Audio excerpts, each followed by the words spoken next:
Sick. All right. How you Stream's doing? good, Adam. First. uh, Ryan can't win. We- With like, Ryan can't win if he goes first. uh, Oh, what's your game? well, hello everyone. Hello, We just everybody. got interrupted by Camilleri himself. He's just checking the stream, making sure we're all good. I'm Luke, and I'm here with Denise. I'm Denise. And we're from the Normal Blokes. We're here on behalf of Art of War 40k, and we're here to stream the Australian 40k ITC Masters, right? Yeah, it's going to be an exciting day. It's a 8-player invitational, so got a good head-to-head. Pairings were released earlier a few days ago, and the plays have just started. But yeah, Luke, I'm keen to go through the matchups if you're Yeah, ready. yeah, I'm keen. Just noticed we're wearing matching party shirts. We came ready to stream for you guys. It's going to be And- hot this weekend. Yeah, so if we go to the leaderboard, we'll just start and run through the players. So for all those who didn't know, we've got a number of top players here. Unfortunately, due to COVID, so a lot of people couldn't make it. And we've sort of invited people as we go to try and fill spots where Yeah, vacant, right? yeah. Yeah, cool. So Denise, you want to run through who's Yeah, playing? well- Yeah, we'll go through the pairing. So we've got 8 players at the event, an interesting spread of factions. The 3 streams that you'll see today, the first one we'll have on is Liam Hackett, our very own Liam Hackett, versus Steve Carapetis. So really interesting matchup. Liam's brought his Word Bearers possessed list. Yeah. So, it's really interesting. And he's coming up against Chaos Knights, which is interesting because, the possessed are quite good into Imperium and quite good into similar toughness, ranges. They're not always tipped to go against Knights toe-to-toe, so it's going to be a really interesting game. That's right.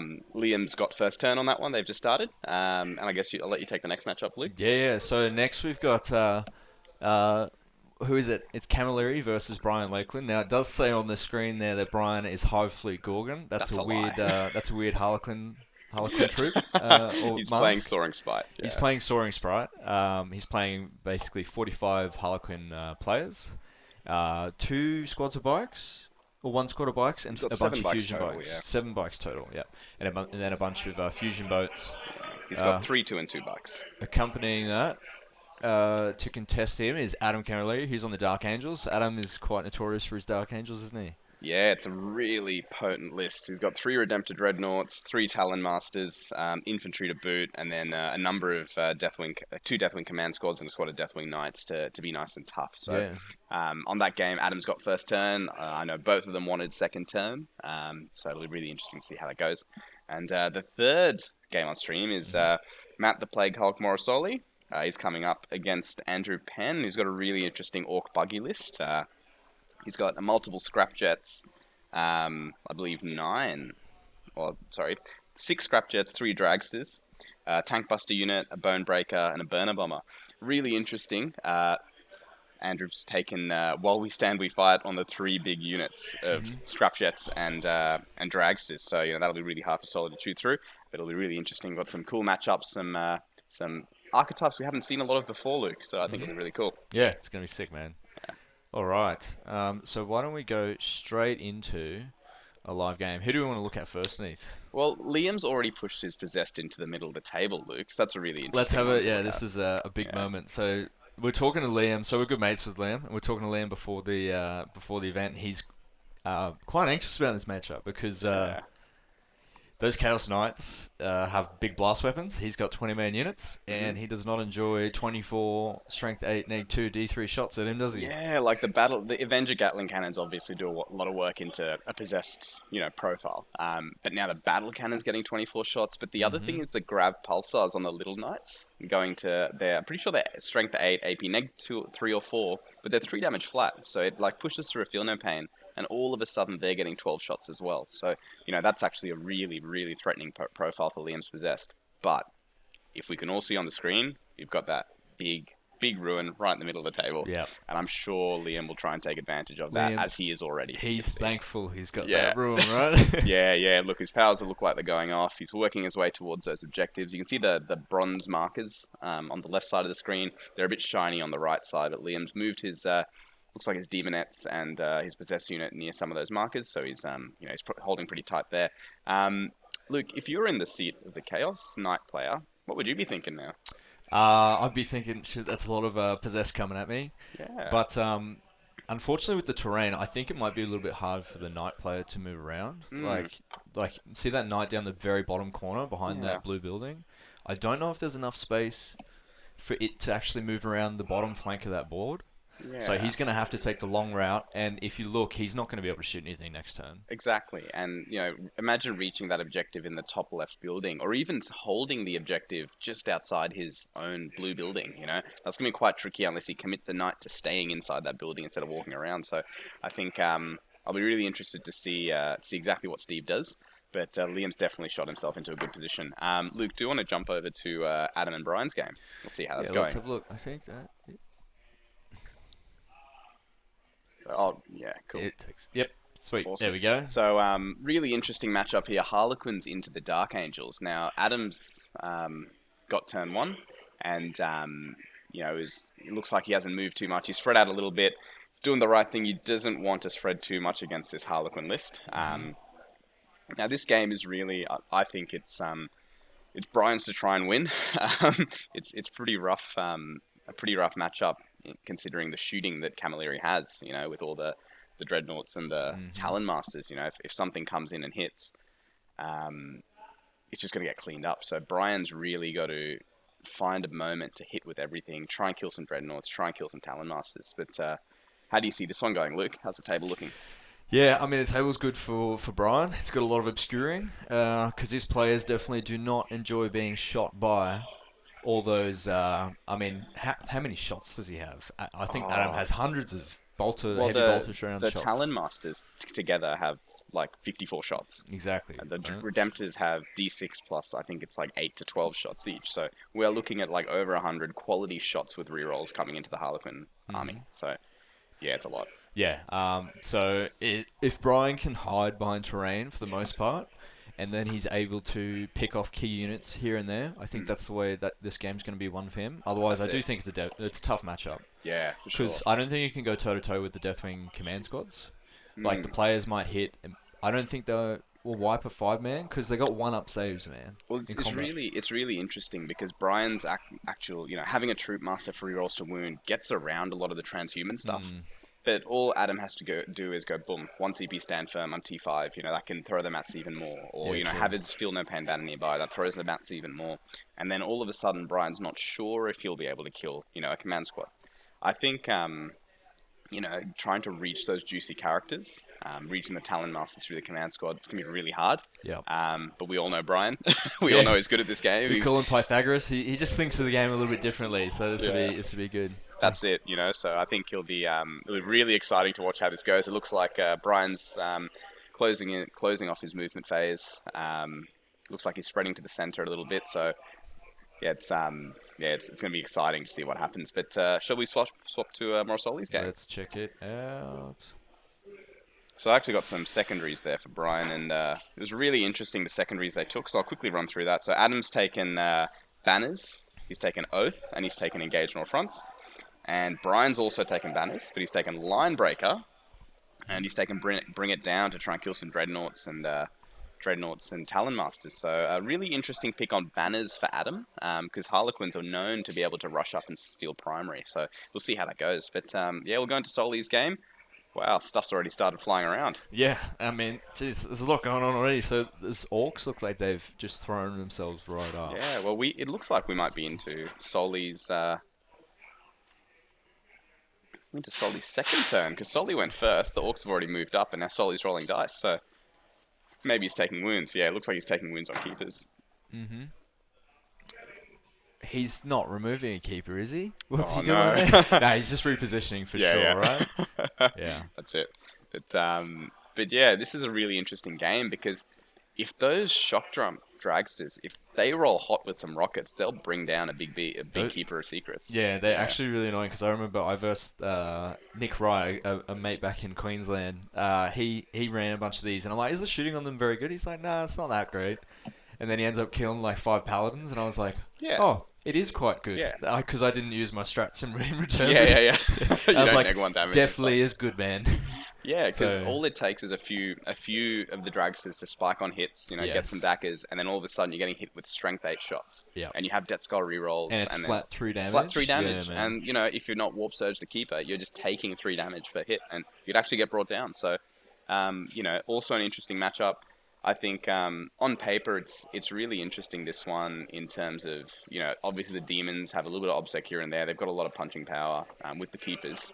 Mm-hmm. But then, really interesting with Andrew. He's taken While We Stand on those trucks. So Soli actually has an incentive to move up and kill the dragsters. But they're so good at jumping around. They've got the strat to, teleport. Yeah, and they stuff. can just teleport around the Yeah. board, which when I played against it, I was like, what the hell is happening here? Yeah, so I'm really interested to see how this goes. And that Bone Breaker, that big tank that he's got, the Land Raider conversion in that bottom corner that you can see. Oh, man. That thing actually can put some hurt in. Yeah, they do, Yeah. right? They're like, what is it? It's like 8 or 10 attacks at like strength 8 or something? Something silly. And they hit on I haven't read the twos? I don't Octave know. recently, but It's yeah, something ridiculous. silly. So, yeah, really exciting matches, guys, and some really high quality play. If you're following along, talking the Twitch chat, shout out anything you want to know. But we'll keep an eye on these games. I think we've jumped in a good time. Things are starting to get exciting over the next turn or so. So, Luke, overall, who's your favourite? Favorite for Masters, Yeah. or I think the most surprising list I think is Liam's. Yeah. I think it's kind of like a list that no one really expects to deal with. However, I think he might have some hard matchups in some of the games. Yeah, I like Soli's Demons list. I Mhm. think it's very good. so versatile. But Yeah. I'm always rooting for my boy Adam. Yeah. Adam's always he's been slogging those Dark Angels for ages. Yeah. So I actually want to see him do really well here. So the first time we met Adam, Luke, was 2018 CanCon. I remember. And it was when he had his own little podcast, Gaming Against the Grain, and we chatted to him. And at the end of the event, he gave me a little llama, a little toy llama. And today, before his game, I walked up to him and I put that little llama on the top of a Redemptor Dreadnought. So if you see a little white animal on top of a Redemptor, that's the llama. That's the top Redemptor. But hey, we've actually had some action on Liam's game. Looks like the Knights have started moving and they've really swung up, haven't they? Let's check it out. Yeah, it looks like they've swung right up to that top left corner. Wow, a lot of movement. So really committing to that hammer and anvil playstyle, and I think Liam likes that. Yeah, Liam absolutely loves the hammer and anvil play. Look in the chat. We've got Adaptive Subroutines Gaming. Thanks for joining us, Ed, how you doing, Ed? Good to see you. All right. So what are the secondaries? So Liam, they both picked Engage on all fronts. Yeah. What do you think about that Interesting. for the Knights player? It's not bad, but how's he going to get into that bottom right corner? How is he gonna hit? The last thing he wants to do is run up into possess. Yeah, So yeah. So it's a really interesting pick for the Knights. Look, grind them down is also very, very risky. Yeah. Because all Liam has to do is throw a possessed unit in, kill one armager, and touch something else, and then, how is he going to kill 20 possessed plus another unit? Yeah. Assassinate's interesting too. I think it's going to be tough to reach the characters. I think Liam's done exactly the right thing in taking Vital Ground, the mission secondary. Yep. Because he can just, especially with what's happening now, you can see the hammer and anvil swing. You can definitely see that Liam is so comfortable with that unit of, I think it's Demonettes in that bottom right corner. He's got that unit of Big 20 Possessed trailed out onto that objective near the Central Ruin, and he's got his home field. So Liam could actually just stay in his half of the board here. Yeah, provided he can protect himself from being shot. So, Yeah. Really interesting to see So this game. just for the viewers, what is the Vital Ground secondary in this mission? So look, you perform an action Mm-hmm. on an objective, and in your next your next command phase, essentially, you get the number of points equal to how many objectives you hold. So in this situation where Liam's holding 3 objectives, he could just be racking up 3 points a turn. Yeah. Yeah. Yeah. So now interesting. If you notice the Knights player, he's taken Assassinate. Do you think he's getting to those characters this game? Look, I mean, I think it's unlikely. yeah, I think Celeste in Liam's list is a really punchy character. Celeste can actually do a bit of damage to those knights. However, Liam's using Celeste for the advance and charge lurker. Yes. So I don't think Celeste is leaving that building. I think she's going to be in that building. She doesn't need to, and Yeah. he inadvertently denies him 3 victory points each Exactly. time he does that. Exactly. In saying that as well, all the little characters, all the little characters are just going to stay hidden. Mm-hmm. But yeah. Hi, Yeah. Jai on the chat. How's Nathan going on the crons? Nathan will be arriving today, and the Open starts tomorrow. So Yes. today's the Invitational. It's just eight Eight-person players, knockout. Yeah, 8-person single knockout. elimination. Yeah, Yep. single elimination. So yeah, you'll see the crons. Unfortunately, Jai, we couldn't get Ben Warrior on the stream, but he's actually running a really cool Canoptic list as well against Jay Hansen, who's playing 15 Inceptors and like 18 Blade Guards. So that's the other game that we're not seeing. But yeah, I guess let's see what's happening on one of the other games. Yeah, so we'll check in on Brian and Adam. Let's see how this is going. Oh wow, the Terminators are moving up on that left side. Yeah. Yeah, we got some infantry moving He's up. interestingly done what I didn't think he would do. He's kind of spread out a little bit. Because look, on the left-hand side, Yeah. he's moved two units up, one unit down the bottom right, pushing hard.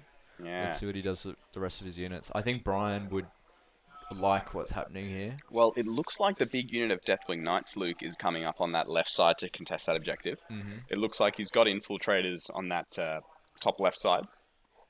It looks like his second squad is also on that bottom left side. So, Brian in this game, the secondaries aren't inputted, but he's taken banners, line breaker, and bring it down. So he's definitely putting the infiltrators in an interesting spot. So Brian can't deep strike a unit or hero's path to get line breaker. So he's going to deny that from Brian as much as he can, which means Brian's got to try and commit resources to kill those infiltrators.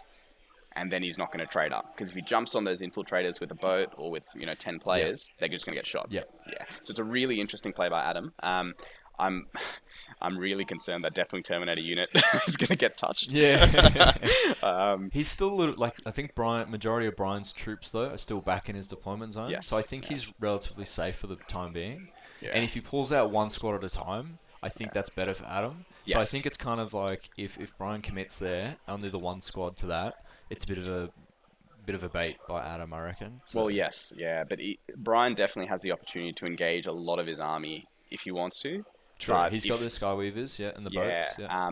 the issue is though the counterpunch from Adam is pretty heavy. That's But true. if Brian doesn't get that line breaker secondary and Adam just ticks away on Oath, on banners, if he's getting banners, with 3 units or 4 units now, you got the bottom right banner as well up, looks like it. Brian's gonna have a bit of trouble. Brian's also taken Bring It Down, so he does have an incentive to come in. Yes, he wants to Yeah. kill those Dreads because he has. It's kind of like a win condition. They've got so many Exactly. shots. They're Yep. such a good combat deterrent. He has to get rid of them.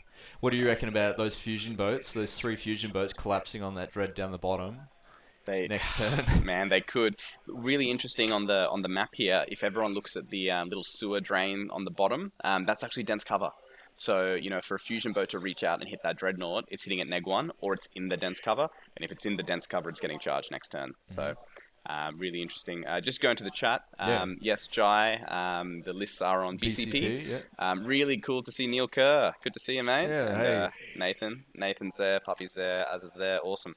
Yeah. Also, Adaptive Subroutines. Yeah, Ben's Necron list is quite nice. Yeah, if Ben wins the next round, Yeah, he'll be on stream. Yeah, So, unfortunately, we only have the setups for 3 cameras today. Normally, we have 4. However, our limitations with carrying stands on a flight.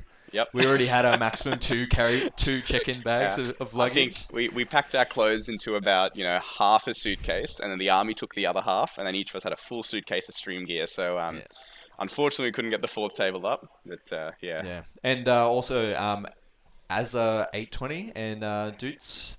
Doots, I hope that's right. Thanks for the Cheers, guys. So let us know if any audio stuff's up Yep. or anything, and we'll fix it as soon as possible. Yeah. So why don't we check in on the Orc game? Yeah. So let's have a look at that. Oh, there's been some movement there. So yeah, there's Orcs have really pushed up on the mat, trying to take. They've definitely taken more than half the board control here. Yeah. I think Soli's a little bit on the back foot, but I think that's kind of not a bad spot for him to be. I think that means he can reach out and touch whatever he wants, but leaves him exposed if he commits. Yeah. That's it. I think that. I'm really interested to see what Solly does with the keepers. Look at them. They're right behind that wall. They're going to actually take a lot to move out from that wall. Like even though they can advance and charge, they're held super back, and it actually looks like the Orcs are taking the board. Yeah. And solely, it looks like he has those 20 Terminators in reserve. Mm-hmm. The thing is, though, where are those 20 Terminators going to come down? Yeah, it's blocked off. Yeah, because if you see the scrapjet on the top center, he's pretty much taken the whole board. So Yeah. Soli's going to have to work hard to get a drop, but we all know, if you're going to pick someone to play Chaos that's going Yeah. to do well, it's going to So, be Matt Morosoli. Soli, so- we were talking about Soli's MMR rating on down in the pairings. He's actually the highest rated Yeah. player in Australia. He's at 2,900 MMR, which is technically, Yeah. it's actually broken the MMR Yeah. system we have here. So it's if people want to check the ELO rankings, Matt Morosoli has played over 200 games. He's won about 160. He's lost like 10 or 11, and he's drawn 35. So he's drawn more games than some people He's have won. drawn more than I've played of ninth. Yeah. So, how do you rank a player like that? Yeah. So, it's like 29.50 last time we checked. Yeah, it's Um, insane. Tim Kozowski. Oh, hey, Tim. Join us, and the shirts improve the quality of the stream. That's what you. we planned. The party shirts are on. We're ready to go. Just on the chat, Joshua, the Tyranid list is actually entered incorrectly. It's actually Brian Lakeland playing Soaring Spite Harlequin. Yes. He's a bit of a derp with technology. He everybody submitted the list fine. He's the only person that put Harlequins in his Tyranids. Yeah. So the lists are on BCP. It'd be under. I'll give you the exact name of the event. We could probably link. Uprising Adelaide Invitational. Yeah. So we can try and pop it in the chat as well. But yeah, if you check on BCP Uprising Adelaide Invitational, the lists are there, and the round is up, and there's active scoring going on BCP. So you can follow along. Nice. Aaron, good to see you, mate. Good to see you. Yeah, it was a bit of a struggle at first to get everything running. We set up all the tables and everything last night, and then when we came back, all the cameras moved, so we had to reset up everything. And the 5G dongle that we set up has no internet, so we're currently streaming off Adam Camilleri's phone. Yep, because Telstra is apparently down for 48 hours, so that's... Yeah, I think Aaron can help us with the Telstra situation. Yeah, Aaron, don't you you got a hook up for us, man? So this is back to Liam's game now. It's back into Liam's turn after the first round of Chaos Knight shooting. And actually, I don't think he's killed enough. Look at that. No. Liam's still got probably like It 50 possessed, I reckon. Yeah, I reckon that's nowhere near enough. What I'm going to do, Luke, I'm going to walk around the tables, Yeah. see if anything interesting's happening, and I'll come back. For sure, sounds good. Yeah, so Liam's fully committing this possessed squad. Now, Liam can actually advance and charge with the Loci. So he can comfortably advance this squad.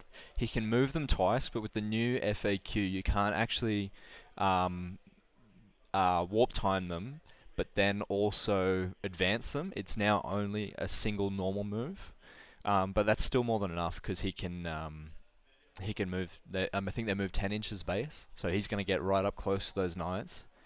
And these possessed in combat have about 3 attacks on average each. Yeah, and they're at strength 5, neg 2, and they can 1 CP strat for 2 damage each, and they get exploding 5s to wound. So, yeah, it's about... Liam was doing the maths on this, and it's about 120% return. So if you get 30 attacks, you'll end up with 34 or 35 wounds. It's just insane, you know? It's insane. I've seen this in Deneth and Liam did a practice match, and in one turn, half a squad of possessed killed 3 5-man units of what are called Death Watch veteran squads. So that was a bit scary. The secondaries. How are we doing for secondaries? So it looks like Liam on the primary scored the full 15. I think Steve on his primary probably just hasn't updated because he would have held at least one. Maybe. Or is this a hold 2 mission? It's a hold 2, yeah. It's a hold 2, so he possibly could have scored 0 for the primary there. So Liam definitely has the advantage there. 0 for engaged. Liam didn't get engaged because he didn't push into the third quarter. And, here we go. So some questions in chat. Adam's phone is indeed... So yes, you quite commonly find that the 4G from phone is better than our landline. It is disgusting. Neil Kerr. Liam is running regular Chaos Space Marines. He originally was running Creations of Bile, but he found out a little gem strat in... Is it the Word Bearers? No. The Word Bearers combined with Slaanesh Demons. Yeah, so Word Bearers, he gets... There's a 1 CP strat for +1 damage on Possess. So, like, why wouldn't you do that? Yep, and putting Celeste in for the aura strat Yeah, to it get gives them all- exploding 5s to wound. Yep. It's amazing. It's like so I had a practice game with Liam with my Death Watch. I and by the told end him of, already. Oh Yeah, yeah, you did. got Oh, it's table basically crazy, by man. turn one. Turn 2 tabling. Yeah. Hey, it's Hayden Waldock. What's doing, mate? Yeah. Oh, Ducky, Swalduck. Yeah. So the possess hit, like what 60? That's three attacks each. So Yeah. 4 attacks. four Yeah, it's attacks. Yeah, each. on the charge. Yeah. So yeah, a bunch of attacks that explode against Imperium. It's even better. Yeah. And +1 a wound because of vets. Exploding 5s because Exploding 5s because of vets. Yeah. So I did a lot of work. Oh, good to see you, Nathan and Michael as well on the stream. So we can see the classic trademark Liam bald patch on the stream. Yeah. So it's coming in hot when he's moving the possessed across the table. We don't actually look for the scoreboard name. We just look for that. We see that, we know it's Liam's We game. call it the crown, the King Clock crown. It's the new Noctilith crown, mate.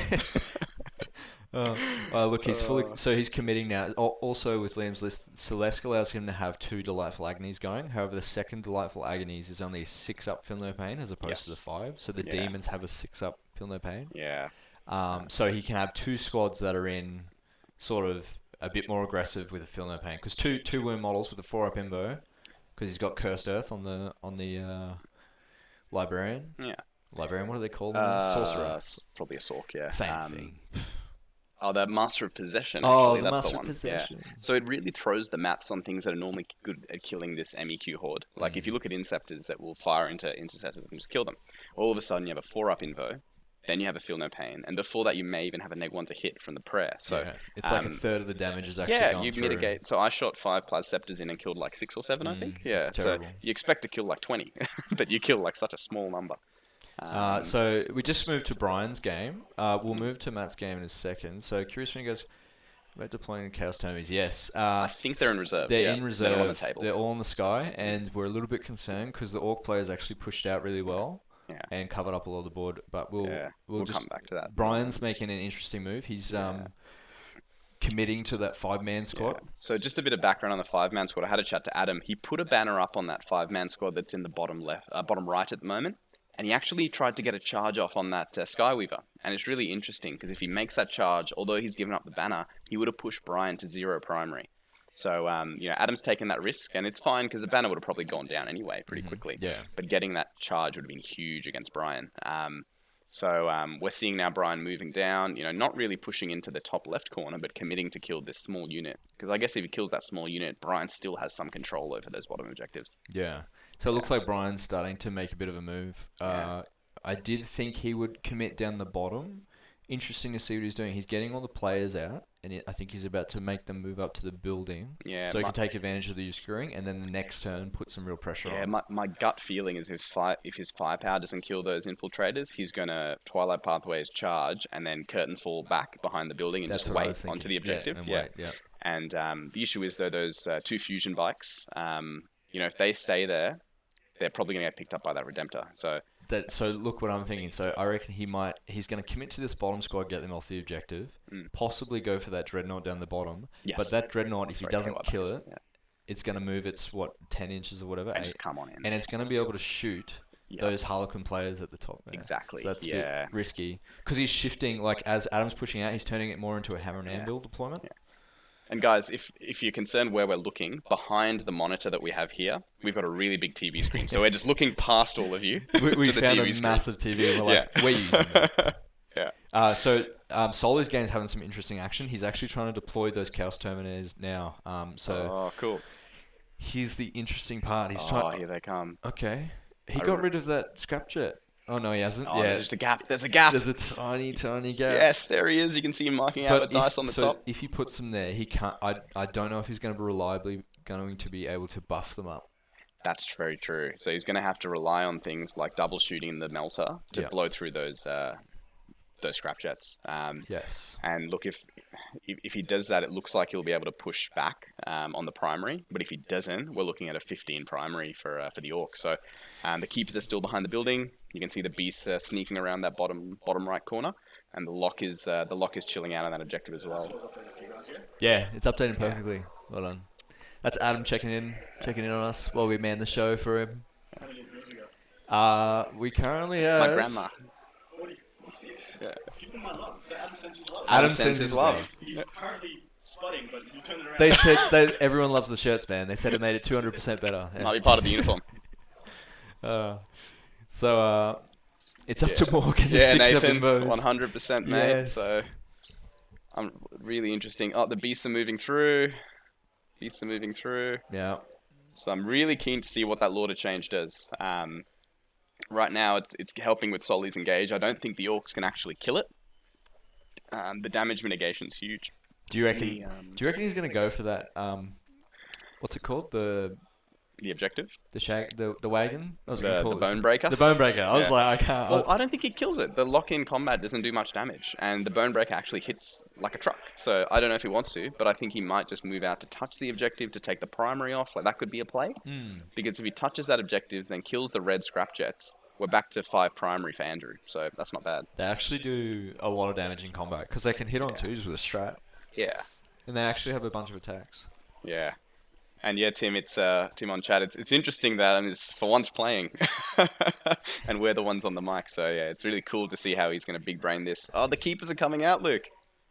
The keepers are on the way He out. does need to commit them. Yeah. Did it just move through the building? No, he moved around, but it Oh, looks okay. like he got a really big advance roll with the keepers. Yeah, and he I says think that. they moved 14 base or 16 base, Yeah, something something insane, 60, yeah. and then he can advance and charge, obviously, with the Slanesh Loci. So, yeah, this is a big engagement with the keepers. That you can see this coming out of the top of the screen as well. Yeah.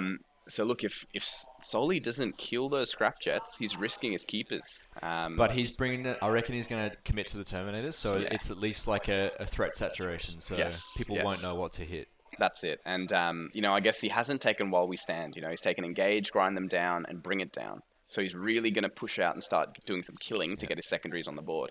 So- Sorry. Oh yeah, no, keep going. I was just going to say, Soli can actually afford to get tabled by turn 5 if his secondaries are up. Yeah, because he can commit and lose. Yeah, I don't 'cause he think can he take- outkills this game because he's more MSU and spready. That's it. Yeah, and the thing is, assassinate. He'll fall over on for Andrew. He'll get points. Andrew will get engaged. But if you start removing Andrews While We Stand, that's a big throw. Yeah. So we're going to take you to Oh. Liam's game now because Liam has actually made the charge on a knight, and I want to show you guys how much damage this possessed do. Here we go. Wow, we can see it's only like 5 fighting, right? But we'll see how much damage goes into this little Morax. So I don't know if he's started rolling yet actually, but he's got a bunch of dice in his hand. So you know that those 5. This is from 5 possess. Yeah. Ready? Here we go. I wonder if. I reckon they'll pick it up. He doesn't have Death to the False Emperor, but he's got exploding 5s probably. Yeah. So this is the. To wound, This is yeah. to hit. Yep. I think because he's hitting on 3s. No, he's doing wounds. We'll see. We'll see. We'll see what happens, and then we'll tell you at the end. Yeah. So Liam has to be very careful with the exploding hits here, because Yeah. obviously explodes can't make new explodes from a new Yes. rule. So he's got to separate if there are any exploding hits. I don't think there would be here. There's no Death of the False Emperor, but yeah, 5s to wound, 5 pluses to wound, creating extra attacks is huge. Mm-hmm. Bit of lag on the stream there. There we go. Yeah, let us know if the stream is a little bit laggy. Every now and then we get little patches of what looks like a bit of lag, but we'll see how we go. So he looks like he's just rolled behind the building there, and it looks like it was. Oh no, here we go. So that's how many wounds from possessed on a knight, from 5 possessed on a knight. So how many wounds is that? I think that's an explosion roll. And that's an explosion roll for sure. Might see the pick up. There it Yeah, is. The there pick it up the is. knight. So 5 5 possessed, ladies and gents. kills an armature, like reliably. And look at that move block that Liam's done. Just Yeah. look at it. It's put that knight is not walking out of that area, and the knight is stuck. Hang on, has he wrapped something or what? Oh, has he? I don't know what that green. Has he wrapped a Nurgling or something? I don't know what that is.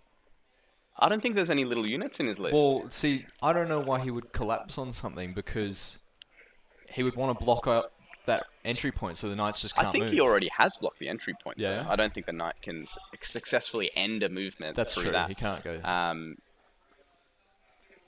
So I want to. There's so much going on in these games, guys. Yeah. I'm going to take you to Brian's game now. Here we go. there's no little units in the army. So So we're back on to Brian's game. So Brian looks like he's just committed. So look, there you go. He's committed to a Oh, different dread. wow. He's actually gone big. He's committed to two dreads, Yeah. and that 5-man squad. I hope it pays off for him, to be honest. Yeah, this is a big dive. Because if I don't know. So look, that dreadnought down the bottom's got a wound counter to it, Mhm. which to me says that he's already shot the fusion at Shot it some and it haywire didn't kill or it. some fusion. Yeah. Yeah, maybe it shot the two hail. Oh, there's a fusion boat right next to it as well. Yep. Yeah. Sorry, guys. I'm just trying to get the lists up. Don't mind me. Here you go. Yeah, so the chat's just said that Liam might have came together for coherency, which is probably Yep. probably what would have happened. Yep, that Good, makes a lot good of sense. call. Good call, guys. Oh, what's going on, man? If he doesn't get any one of these dreads, that's really bad. Yeah, 100%. So what I just want to check is Steve. Yeah, it doesn't look like he has any little units. The red model between the dread and the termies. I'll go out and see. I'm not 100% sure either, because it's a bit too small to be a Termi. It could be the banner, but I think that's pretty big too. Yeah. Oh, sorry, no, I know what it is. It's an attack bike. It's an attack Oh, bike. that's right. Yeah, He's yeah. got the melter attack bikes. Yes. He loves them because they're little skirmish units that go and Yep. pick off a few things when you need. Yes. Because the multi-melter has 2 shots now. So Yeah, so good. And if it stays still, it hits on 2. It's like a little platform of bugger off. I got a melter gun. So yeah, get off my lawn. get off my lawn. Oh, there you go. He's got the first Redemptor. So that's good news for Brian. Oh, nice. Now, he has Brian. committed the fusion boats, but I was talking to Brian. Before the game, and Brian was saying that he would happily trade his fusion boats for those Redemptors, and I do agree with that because the thing that has the bulk shots that he cares about is the Redemptors. 100%. 100%. And it keeps his players safe. Yes, it And does. for most Marine players going into the Harlequin matchup, the wind condition's killing the players, Yes, isn't it? 100%. Well, that's his troops, that's his damage, it's everything. That's it. Oh, so he's got the troop master that's got out, and now the troop master's going to swing on that attack bike, I think. Yep. It looks like he didn't get the kill on the bottom dreadnought, which is a bit unfortunate. It's Yeah. lost a few wounds, Yeah. and he's charged those bikes into the Oh, bottom he is squad. deep. He's into going the hard, lines. man. And here's the cool thing. Those bikes in the back line, if they do well and kill some infantry, can take some primary off Adam. And with the fusion boat, they get 4 points for line breaker. Yeah. So, Brian Yeah. has stuck himself in. He's doing the damage. That's good. And thing to note about Adam's list, there's no chief apothecary. Yeah, So which is whatever he kills, yeah, it not is coming actually back. dead. Yeah, Which he's dead. is the way it should be, I might add. It's the way it should be. So, and Tim Kozowski, yes, the new FAQ applies for this event. It does. So yeah, so interesting. So Adam has infiltrators, and I think maybe that's what Brian's committing for there, to kill as many of those infiltrators at the back he can, because he has taken Linebreaker, and he does have strats to redeploy his characters at the back. Yes. Yeah. So if worse comes to worse, if he can get rid of those guys, he's got that last resort where he can do some stratagems to move his characters in the backboard and score some points. Yeah. As I'm not sure the 6-inch consolidates a thing, but Harlequins definitely have a strat to fall out of combat after they've fought, so that may have been what happens. But yeah, I wasn't sure about that. But yeah, Brian has all of a sudden thrown himself into an amazing position. I think the Harlequins, have a 6-inch consolidate towards transport. Yes, they have that. And yes. then they can board the transport. Yes. Which I think is exactly what he's going to do with that troop master. Yeah. My bet is it's the storied sword, the one that Yes, it's each the one with turn the fang, it gets yes. angrier and angrier. Yeah. So it's strength +2 or +1? Neg 3, 2 damage. Yeah, And it that's gains extra attacks based on the round number. Yeah, look, at the start of this turn, I was really concerned for Brian, but look at this. This is, he's put himself into a really interesting position. It looks like we still have a Dreadnought and a Talon Master on the left side. We've got some Eliminators on the top left corner that can do a bit of shooting. But, Brian set his players up really nicely for a hit, so, yeah. The guy said he didn't know bikes could consolidate 6 inches. Get this guy a widget. Can't find this. You might have to be BCP Yeah, user. so Jai, you might have to be a subscriber to look at the lists. Maybe not a subscriber. Oh, you yeah, might yeah. have to have an account. An account, I'm yeah, not yeah. quite sure. Not 100% sure, mate. All right, let's check out. We'll go to the. Let's go to the all four, Yeah, of course. Let's so we see can what's get an going on. overview of everything that's going on here. Oh, Soli's Termies have come down by the looks. We can check out that. Yeah. Yeah, the Termies have come down. Liam, in Liam's game against Steve, the big knight started to walk out a little bit, but obviously his movement blocked. Yes. So the first thing that you saw was actually a charge move from the bikes. Yes. Yes, that that was a makes charge. sense. Man, I'm loving that scoreboard. Look at that. Yeah. Sweet. So, what do we want to go in? There's so much stuff going on in 3 Yeah. games. And all of these games are hitting a really exciting point all at the same time. So I the know. Harlequin game, the Harlequins have hit. The Possess game, we've blocked off that corridor. And the game with Chaos into Orcs, the Termies are coming down and about to do some damage. All right, let's check out the Chaos Yeah, the Termies, Chaos see what one's gonna be happens. cool. And then I Yeah. want to check out Liam's because Liam's made some charges on those Chaos Knights. Oh, okay, cool. Oh, yep, you see... Oh, we've got some Scrapjets dying. Yeah. I reckon Yeah. he's going to kill the Bonebreaker, the 2 Yep. Scrapjets, which is already done. Or the 1 Scrapjet. On Scrapjet, I think we're still rolling out some Melter, or rolling out Oh. some Combi or something. So these Termies pump out how many shots? It's like So the Combi Melters, 40 I can't combi remember if shots? it's... I think it's 1 Melter shot each. yes. But the Bolters are 4 shots each. Yes. So 40 shots, and being Slanesh, they can, for 2 CP, Endless Cacophony, Yeah, and shoot again.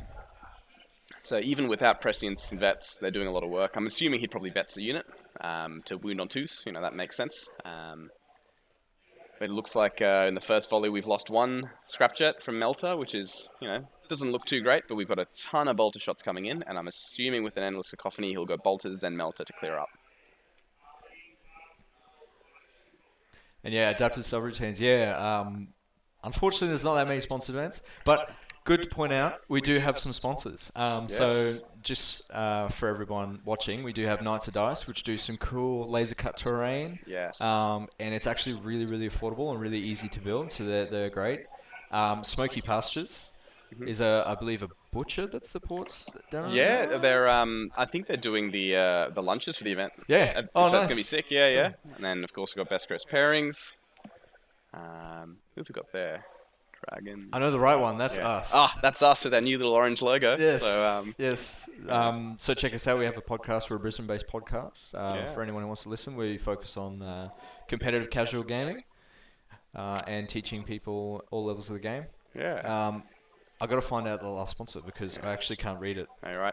And we can see that Soli's keeper has just made the charge. It looks like it's going to do some work on that Bonebreaker, and that's throwing Soli into an awesome position. I'm surprised about the damage that wasn't done on the Scrapjets, though.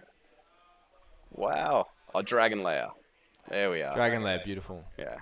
Thank you very much. Out of all us, that should Yeah, be. should be. should Yeah. know that. That's very bad. We apologize. Yeah, so look, you can see at the top left, you know, the Terminators have failed to kill their Scrapjets, which is, you know, really big for Andrew's primary. He's getting some primary. Did he do the cacophony or no? Well, it's in the charge phase now, Luke. So I think he may not have double tap, but the keeper and the lock are in on the Bonebreaker, so he's taken that objective. So yeah, thank you, Diffie. Yeah, maybe he's charging the Termies. Maybe he's gonna for the Prince the Termies and get them in. See, yes, he will, because he can auto 6 a charge. So whenever Emperor's Children make a charge roll, Yeah. I believe it's Emperor's Children, right? Yes, whenever they make a charge roll, you can one CP. I One think. CP, change one of the dice to a 6. Yep. So it's a 3-up rerollable essentially to make a charge, which is excellent on a squad of Termies. Now, the Melter probably failed on killing a few things because A, he probably wants to make charges on some closer stuff, Yeah. and okay. B, if you shoot combi weapons, it's neg 1 to hit. You're right. Yes. So yeah, interesting. But are we rolling Overwatch or are we rolling fights now? Looks like Soli might be rolling a charge for the Dunno. Prince here. I think. Yeah, there he is. There comes a charge. Measuring it. Yep, he's made it by the looks and he's coming in. So that's perfect. Beautiful. That's perfect. Yes, so the Art of War 40k Down Under is actually Diff. Diff is our overlord. He made all this stream possible. Diff is working overtime this weekend yeah. on this stream. It's been does. interesting to set up, so thank you very much.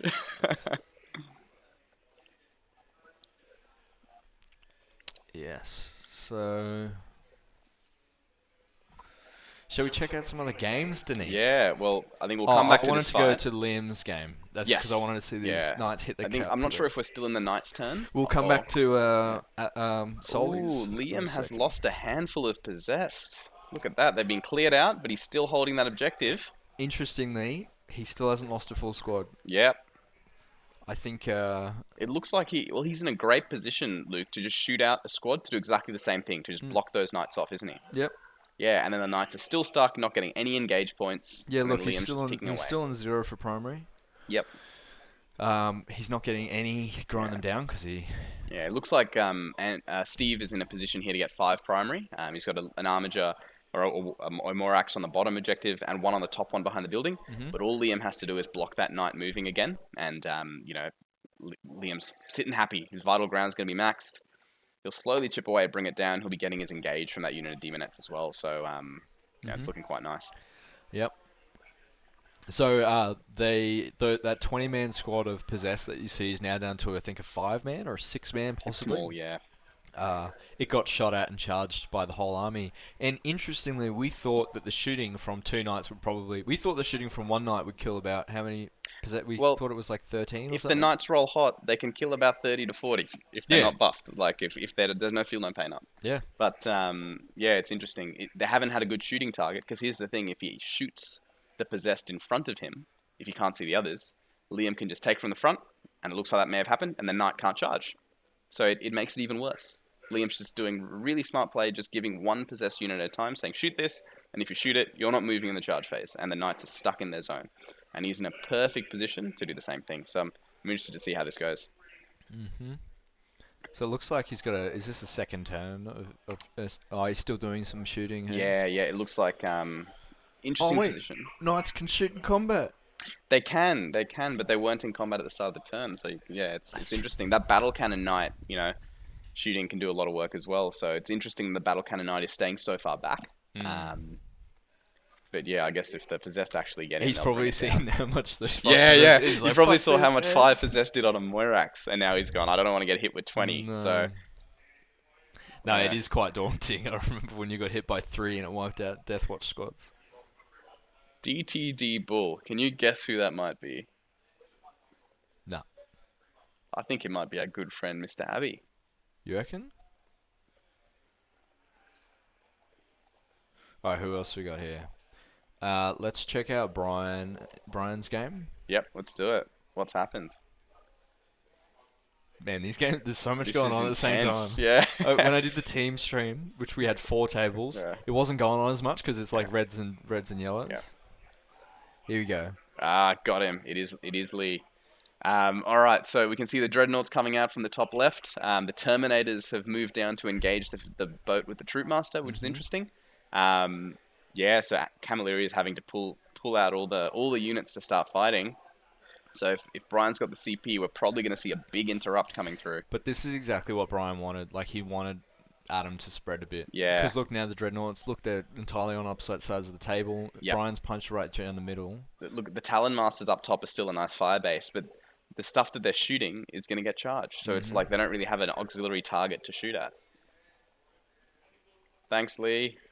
Thanks, Lee. We trialled this first at the Queensland, what was it, Teams event? Yes. So myself and one of the Outer War streamers, shit, I forgot Nick his name. Standing? Nick Standing. Yeah. Nick. No, Nick's really good. We streamed that one with 4 tables, so that was really good. And then it was his idea to run multiple cameras, which was a very good call. Yeah. Just in the chat, Sergeant Lorax, what's with those? Was that a possessed conga line? It was. Yes. Liam movement blocking some knights, and then when he got shot, pulling the possessed back, so there's no good charge target. Yep.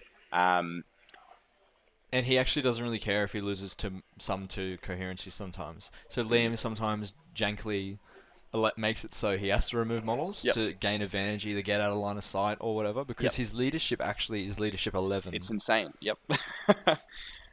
So what Liam can do is remove models. Let's say he's conga line back to his home point. He can remove models, leaving one guy back home to get all the buffs, and then remove models and still keep like 10 engaged. And at the end of the coherency step, just take the one guy that's in auras. So he's got all his benefits of buffs, and one guy back there, and then it's just gone, and then you're stuck in your opponent's deployment zone. All of a sudden, you've got engaged on all fronts. Yeah. Yeah. So look, that's exactly, and look, Hayden's just said in chat as well. Yeah. You have to force Harleys to fight in one area.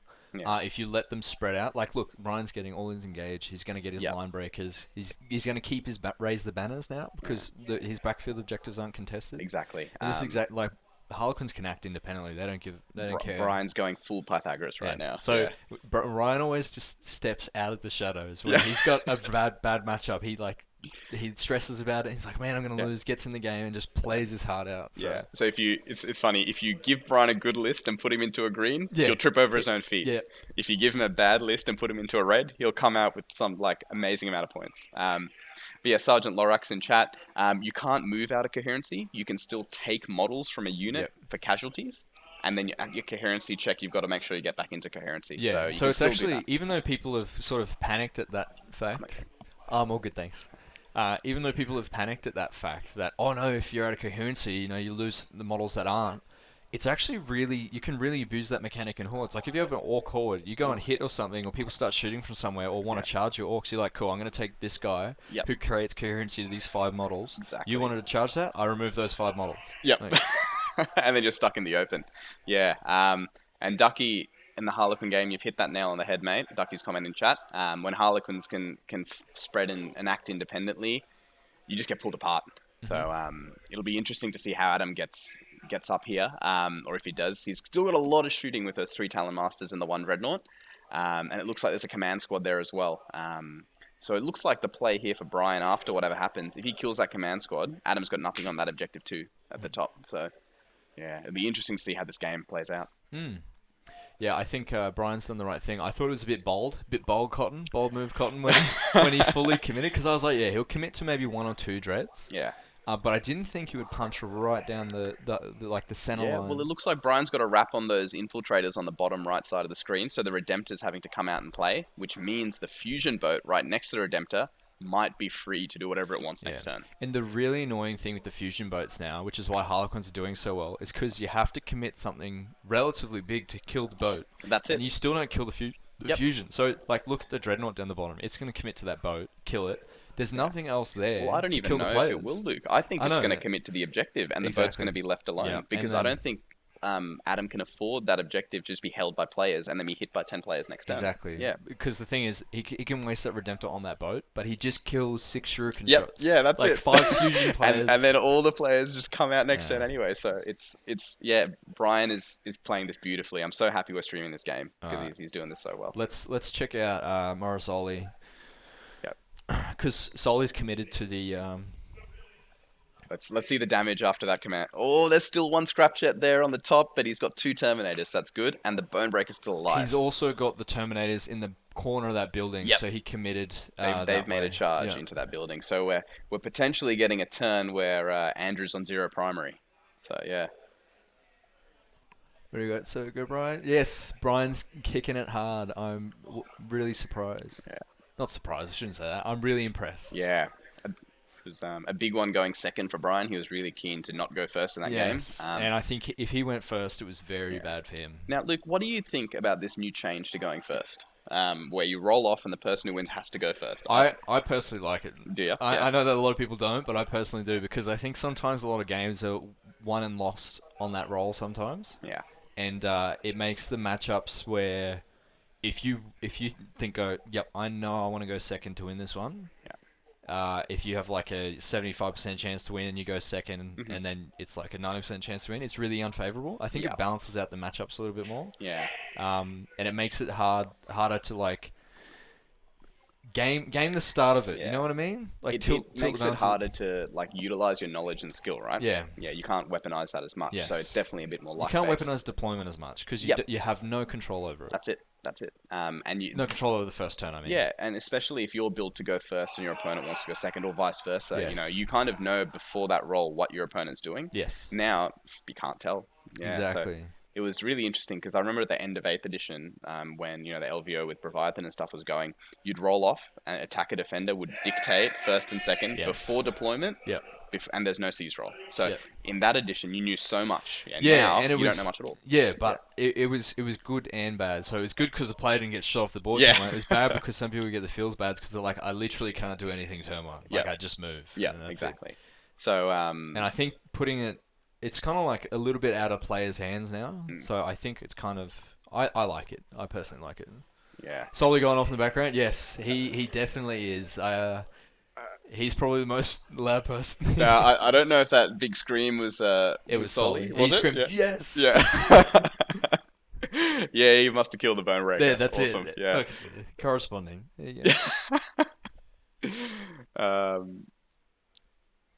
But yeah, look, I'm thanks, really Abby, for the comment. I Yeah. didn't know you were in the Gold Coast, mate. I thought you were. He's up in Queensland, Oh, mate. Yeah, he's up really? for a holiday. So. Oh, nice. yeah. I hope you enjoy it, man. The weather's been reasonably good up there. Mm. There's a storm for a bit, but Yeah. it's reasonably sunny. So Well, it that's looks like we're gonna hit like 32 or 34 degrees tomorrow at the Open, Luke. So I'm definitely wearing a nice, relaxing shirt tomorrow. good. Okay, what do you want to... Let's go to all four. Yeah. We can check out Let's see the what's going on. scoreboard, and then we can pick which game we want to look at. Yeah. Alrighty. So it looks like Liam's just Ooh, advancing. it's a lot of dead possessed, but he's moving. He's moving up into that Yeah. corner. He's See, getting that's some what we were primary. talking about. So now he's only got one 20-man squad left. So that's where tonight... Is it? Could the second night have shot? Because look at it. It's down the bottom left-hand corner. It is touching that ruin. It could have shot because the battle cannons have a lot of range. Now, it looks like what Liam is trying to do is trying to pull off primary again. So it looks like all Liam... Do you want to go to Liam's match? Or do we want to just keep on 3? I just want to keep Yeah. this up because I want to Yep. see what happens in Adam's. Yep, So of course. Adam and Brian's game down bottom left at the same time. It looks like if Liam gets that top left objective, if he kills that Moirax or just controls it, and Steve's down to 5 primary. So irrespective of Liam getting tabled or not, he's getting engaged, he's getting more primary than his opponent, and he Yes. might just pull out with the win no matter what happens with the big Yeah, knights. It looks like Liam's just ignoring the big knights. Yeah, I Yeah. think he's committed to the objective, and that's kind of where the game's won and lost Yep, in that's these it. missions. That's it. So we'll pull up to Liam's when he starts making some charges, and we'll Do you see wanna what go to happens Adam's there. now? And Adam I and reckon we go Brian's. to Adam and Yep, Brian's awesome. because some stuff's popping off there. I love this 3 table. Mate, show. I'm not This- touching a it's- thing. This is all the yeah, Luke you don't Pierce have show. to do anything. The Luke like- Pierce show on the computer over here, and I'm just talking about 40k. Okay, so all right, he's punching back. I saw some dice rolled earlier. Okay, so he's Oh, killed, a couple of boats are down. he's killed the boat. Yeah. The Troopmaster, I believe, can get out without rolling a dice. Yeah. Well, that's a really interesting ruin that he's got there. He could have even, disembarked into that ruin, but I don't know. What shoots 2 shots at the Troopmaster? Because Adam's just shooting 2 shots at Troopmaster. Okay. It could be grenades or bolters, or it could be the plasma talon from the bike. It might have been Plasma Talon. Yeah, or it could be some bolters from the dreadnought. Unsure. It looks like he's measuring out a talon master here. Oh, something's getting. Is that the troop master? Yeah, that's That's getting shot by a talon master now in the Yeah, I middle was of the gonna board. say. I'm pretty sure it's gonna Yeah. get. Oh no, it's gonna get put in the bin. What he should have done is emergency Oh well, unless the building if it had no windows, he Yeah. could have emergency disembarked into the building. Yeah, but if he rolls a 1 or a 2, the troop master's dead. Well, it's so better than the Troopmaster dead anyway, right? That's right. Yeah. Because if that Troopmaster's still alive, it's shit time. Yep. But I suppose. Here we go. Okay, he's on 2 wounds left, so he took 4 wounds from the Talon Master. There's no way it survives this shooting or combat, right? Did he not have fusion players in the boat as well? He might have got them out to do something. Or they might have just died before we jumped onto the screen. He might have been screening with them and they might have died. Possibly. Yeah. That's probably why only the Talon Master's left shooting. Yeah. Because it looks like even if the Troop Master's there, if he charges with that company champion, the Troop Master's so dead. Because the company champion, it's rerolling wounds against characters. It's neg 1 to hit itself in combat. And it's got the relic, reliquary of the Repentant. Can't believe I said that properly. I don't even know what it is. It gives a 3-inch aura of neg 1 invulnerable save. Yeah, So the right. Troop Master has a 5-up invo against all these company champ attacks. It's dead. Yeah, that's insane. Yeah, and you know what I think might happen is he might use that charge from the Termies into the Troop Master to get back onto that objective. Timing is half an hour short because I can't change the That's okay. Okay. 3.5 hours, not 3 hours. I Okay. think we'll be done before 3.5. Sure, Oh, Napier, most want of to jump those on stream and say hi? Say hi to our viewers. Okay. So we've got another 2 hours left, right? Yeah, these games will be done by then. So the Masters games were given 3 hours. 3 hours? 3.5. 3.5 hours, half. Luke. So Oh. I have a feeling they'll be done early. And the way the Masters is working is if you lose the game It's single elimination. Yeah. So we'll have a lot of players coming in. So we could even do some awesome interviews and stuff Yeah. as they come in. So I believe originally they were trying to make it a 4-round event, but Yes. then they didn't get enough players, right? yeah, that's correct. So you they know, cut with, it back with COVID, to we had 8 some drops, players, yes. which is cool because it gave some opportunities for players like Steve and Andrew to come and play Yeah. at the event. So that's And really they get cool. to play on stream, which is, I mean, Yep. it's an experience. I've personally never played on stream. Can you believe that? Really, Luke? I have played on stream many times, and I've never won a game on stream. So It's honestly playing on stream. I can imagine would be so much more stressful than playing normally because you're under a microscope. Everybody's Yeah. like, "Why didn't you make this charge? Why didn't you do this?" yeah. So the first game I played on stream was ATC 2018, and that was against Soli in the final against Vic at ATC, and I got trounced, and that was super stressful. But after that, it gets better. Like the other games I played on stream were really fun. But the cool thing about it is you can watch back on your own game, and you can see what people who hopefully know what they're doing. I don't know if we know what we're doing. Do we know what we're doing? No, I got no okay. clue what I'm So doing. hopefully Why am I people that even aren't here? us, and you get people to review your actions, and it's really cool. And just as Duck said, just got to back yourself when you're on stream, don't you? Yeah. You just got to send it. Yeah. Oh, all right. What's he charging? Surely he's going for the players. Yeah, right? I think this is better. The Redemptor going into the players, it kind of needs to happen. So Brian still has 2 squads of troops left, right? Yeah. 2 or 1? He's still got 2. That's He'd the have, one there. and yeah, you'll have 2 another there. big brick at least of 10. And yep, Adam, look at that. He's charged the Termies and the bike into that Troop Master. So I think he full well knows that he's going to cop the fusion next turn and probably lose it. But at the same time, he doesn't care about the fusion late game. He cares about the troops late game. Yep, that's it. The interesting thing here is where Brian's interrupt will be. Yes. Because Brian, Troop Master's dead. Oh, Is an interrupt coming? yeah. So Yep. Yep, the But Termies like- are pushing out. Nice, Adam. so he's gaining distance. Yep. 'Cause Brian's checking here's his the thing: if engage. Brian interrupts, he can interrupt and then do a curtain falls and get out of combat. True. Yeah. I think that's the play. But it's only like 5 players left. Would Yeah. you do it for 5 players? I mean, I would if it changes to primary. It will, or it yes, swings it'll primary, change to I primary would, because yeah. he's only got 3, and since those Marines didn't charge, he can't consolidate. Yep, that's exactly so right. he can get. So if he does the it with the objective. big unit and then pulls out to control that objective, the Dreadnought can't get there. And yeah, and Lee, exactly right, mate. Snow's a little warm, but you still got to send it. Snow's never warm. Yeah. Oh god. Yeah, and Duck gonna be a and good day. Duck and Scotty. Yes, you gotta just play it like it's a normal game Yep. and play your own game. I'm yet to do it, so I'll see how I go. Yeah. I've actually brought a list that Duck helped me come up with. It's basically his list that he said, yeah, play Marines, play Templars, and I was like, okay, I'll build a list with some Templars. Made a similar list. And he's like, yeah, it's pretty much exactly like mine, but you need to add this in. So I did, and it's an insane list. But now everybody's like, why are you running 9-man squads of Vanguard vets? And I'm Yeah. like, oh, because the Blast rule, man, you don't want 10. And they're like, it's Blasters 11. I'm like, And even better, mate, you can't combat squad down to 5 Yeah. to dodge Blood Scepters now, so Blood Because- Scepters are just going to be like, fuck you. yeah. To be fair, I haven't played in about 3 months, so I'm not familiar with any of the rules or anything. So Yeah. this is why I'm an absolute retard. Nah, you'll be fine, mate. I think you just got to throw Vanguard vets, right? That's all you got to Yeah, do. pretty you know. much. You Just got gotta Blood send Scepters, it. you got Vanguard vets. Yeah. Just plays itself, really. So Brethren 84, the Black Templars was actually originally written by Swalduck in chat. Mine's just like a variant. Devout Push is Yeah. just it's like the new heroic intervention for me. Yeah, mate. So basically, While you talk about it, I'm going to devoutly push some games and see what's going on. yeah, sweet. I'll also give an update on Ben and Jay's game. So good. I'm gonna check out what's going on here. Oh man, there's so much going on. So at the same time, I'm gonna go to all 4 tables because at the same time there's this stuff's happening in Brian's game, which we want to see if he curtain falls the troop squad to take that objective. At the same time as that, Soli's just taking the top objective in his game, which is the bottom right game going on there.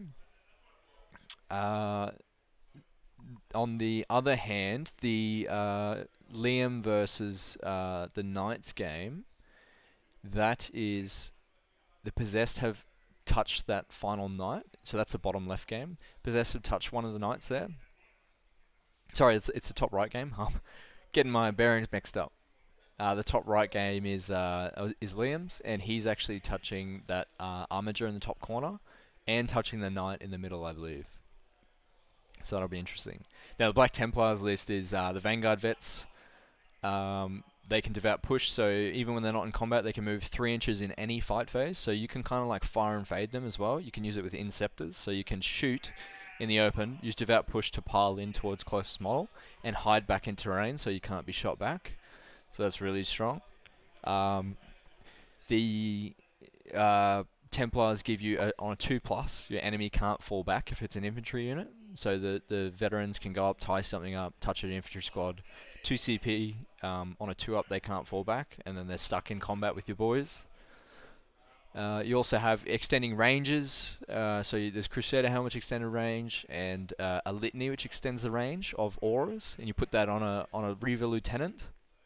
And the Reaver can use the Terror Troop strat, so you have a 9-inch bubble of Remove Obsec, and you give him the Rights of War Warlord trait, and he has a 12-inch bubble of Giving Obsec. So you just completely change the tide of battle in those critical turns. Like, say, you can play turns 1, 2, 3, max out your primary, and your opponent plays turn 4, 5. You just go, cool, I'm going to move my Reaver Lieutenant up with whatever's left and shield them, and completely take away your Obsec, so you don't get any primary for the rest of the game.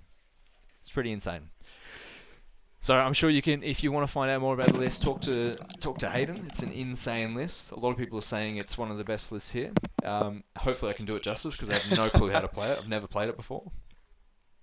So That's good, man. I'm sure you'll carry it just fine. So a bit of a recap, and then pick a game to go into. Yeah. So just coming back, the game between Brian and Adam is so tight. They're playing pretty hard. Liam's game is, Liam's pretty red, so he's playing hard. Liam, I'll go on to Liam so we can see this possess hit the Knight. The game between Jay and Ben is so interesting. Jay has killed a lot, and he's moving up to the middle of the board, so It looks like he's in a really good position. Yeah. But yeah, let's see what Liam's doing. He's gotten into the Knight. Thanks very much. All right. Awesome. Yeah. Oh. Wow. So Liam swung down to the bottom edge. He's really pushing. Look, he's already on 30 primary, so I think he knows he's going to get 45 foot by the end of next turn. Yep. And he's just pushing. And he's just like, I'm going to get all my secondaries. So he's going for the vital ground. Mm-hmm. He's going for the bring it downs. He's just going to try and kill some knights, and he's just getting. He's trying to push units in each quarter. Yep, that's it. He's getting his secondaries up. His vital ground's great right now. He's so it looks like. What's this here? Is this hits or? It looks like the knights are shooting or fighting. It's Liam's turn. Yeah. Those centerpieces of terrain are pretty funny, because whenever you roll behind them, you have to like, what'd you roll, man? Am I gonna live? Am I gonna die? I'm definitely hiding 50 Deathwatch veterans behind them, just letting you know. And then next turn, advance charging out. Okay, so you're shooting some possess down on the side there. Yeah. Anyway, so we want to check out Brian and Adam's game real quick. And then we'll quickly move into Solly's. There's so much going on, guys. Sorry we can't cover it all. It's my heart. I've had that Red Bull, and I'm now watching this game, and it's too much. I know. At least in the next round, we'll only have 2 tables to watch. Mm-hmm. Yeah. Yep. So Brian, it looks like he's he would have had a good primary turn there. It looks like he's probably gotten a 15 or a 10. It looks like Adam's done a good job of clearing the back, the bottom left corner. Yes. But we can see 2 Haywire bikes at the top up on the Talon Masters. I don't think they're going to kill through Talon Masters. They may kill 1, including combat. I don't think they'll kill 3. See, this was... So I liked his aggressive push, but I thought it was a little too aggressive, a little too early. Yeah. Because he still had enough units to tail back. I reckon if he cleared the ones down the middle and the Dreadnought in the middle... Yeah. And stayed away from his home objective, and then the next turn committed both the players and everything else at the same time. Yeah. I think the thing is, the Talon Masters won't kill those Haywire bikes in combat. What the Haywire bikes might do is shoot the Talon Masters and charge the Eliminators on that objective, because they'll pretty comfortably kill 3 to 4 Eliminators, won't they? So, if Brian does that to just shoot, maybe do a bit of damage to one Talon, and then sneak Adam off primary, that's quite handy. Yeah. That Redemptor Dread's not going to let that happen, though. Well, the Redemptor Dread is not on the objective, Luke. So, the Eliminator's in the building. Yeah. Yeah. So, up the top. Okay. Yeah. So the Redemptor Dread. So if it'll be really interesting to see how that goes. But Brian was looking very strong on the bottom right hand side. very strong there. He's got more players coming in. And he's got that fusion boat down the bottom still alive. But Camilleri clearing his own deployment zones objective, that's really, really tough, really strong for him, to get a bit of a ground there to push out with some termies. All right, let's check out some Morosoli.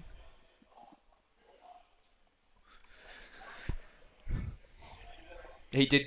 I don't think he did curtain for the players, did he?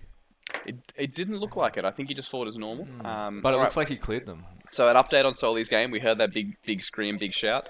Soli killed the Bonebreaker truck. It exploded. 6 mortal wounds on the keeper. No. 6 mortal wounds on the lock. 6 mortal wounds on the beast. No way. Yeah. They're still alive. They're getting engaged. And we've got some Orc boys up in the top left corner engaging those Terminators. So that's going to be a fight there. And we've got the 2 more scrap jets getting onto that objective on the top. The Bonebreaker did 18 mortal wounds. Yep. Oh my god. Yep. Man. That's some Orc rolling, mate. Yeah. There's some 6s. So, Soli is still in a comfortable position here. Those Termies, though, up in the top right corner, are not doing much for the rest of the game. No. They are not moving. So, Can Chaos get teleport homers? No, they can't. So, he can advance them. I'm not sure if Soli has warp time. But He's not going to have warp time over in that corner. No. So. What's down the back home field objective for Soli? There's that. It could be some beasts. I'm not sure. It could be some characters. Not sure. Can't quite see on the ruin. Yeah, see, I think this matchup's a little hard for Soli because those trucks are actually they hurt keepers, and keepers commit to 1 but then get shot by 4. You know what I mean? Yeah, that's exactly right. You can, and it's interesting because the big battle wagon looking Land Raider thing on the bottom probably won't have a good shooting target. But the second Soli comes out, is that the keeper dead? The keeper's dead. Those trucks actually do some damage in combat. They do. They do. And yep, Ducks just said Demonettes on his back objective. Yep, that sounds about right. Ducky's Demonettes, actually. Yeah. From Brisbane. I flew them down in Brisbane. Yeah. Yep. they're Brisbane Demonettes. Yeah. Brisbanettes. There you Brisbanettes. So yeah, this is Unfortunately, what about the scoring? So it still says Soli's up on the mission. We might have to get an update on the scoring. But yeah, 8 bring it down so far from Soli is really strong, really strong. No grind, which is interesting. What would be the while we stand for Andrew? It would be the 3 big units of scrap jets because they drop down as 1 unit. So Soli would have to kill 9. Wow. Yeah. So it looks like all 3 units are still alive because we've got the red one up top. We've got the 2 on that objective, and we've got 1 next to the lock there. But if he kills that one and that one, that's minus 10 points. It is. So it looks like swing. that keeper that Soli has is probably going to try and dive that scrap jet and get a bit of hold on that objective as well. So, yeah. That's true. Hayden says more of his models in Adelaide and Brisbane. That's true because I took Hayden's entire army. Also, funny, sorry to mention Hayden, the army got lost on the flight. Yeah, so Luke's actually not playing tomorrow. He's just lost 2,000 points to Black Templars. Yeah. I hope you're okay with that, man. It's alright, man. I'll pay you back somehow. Or I won't.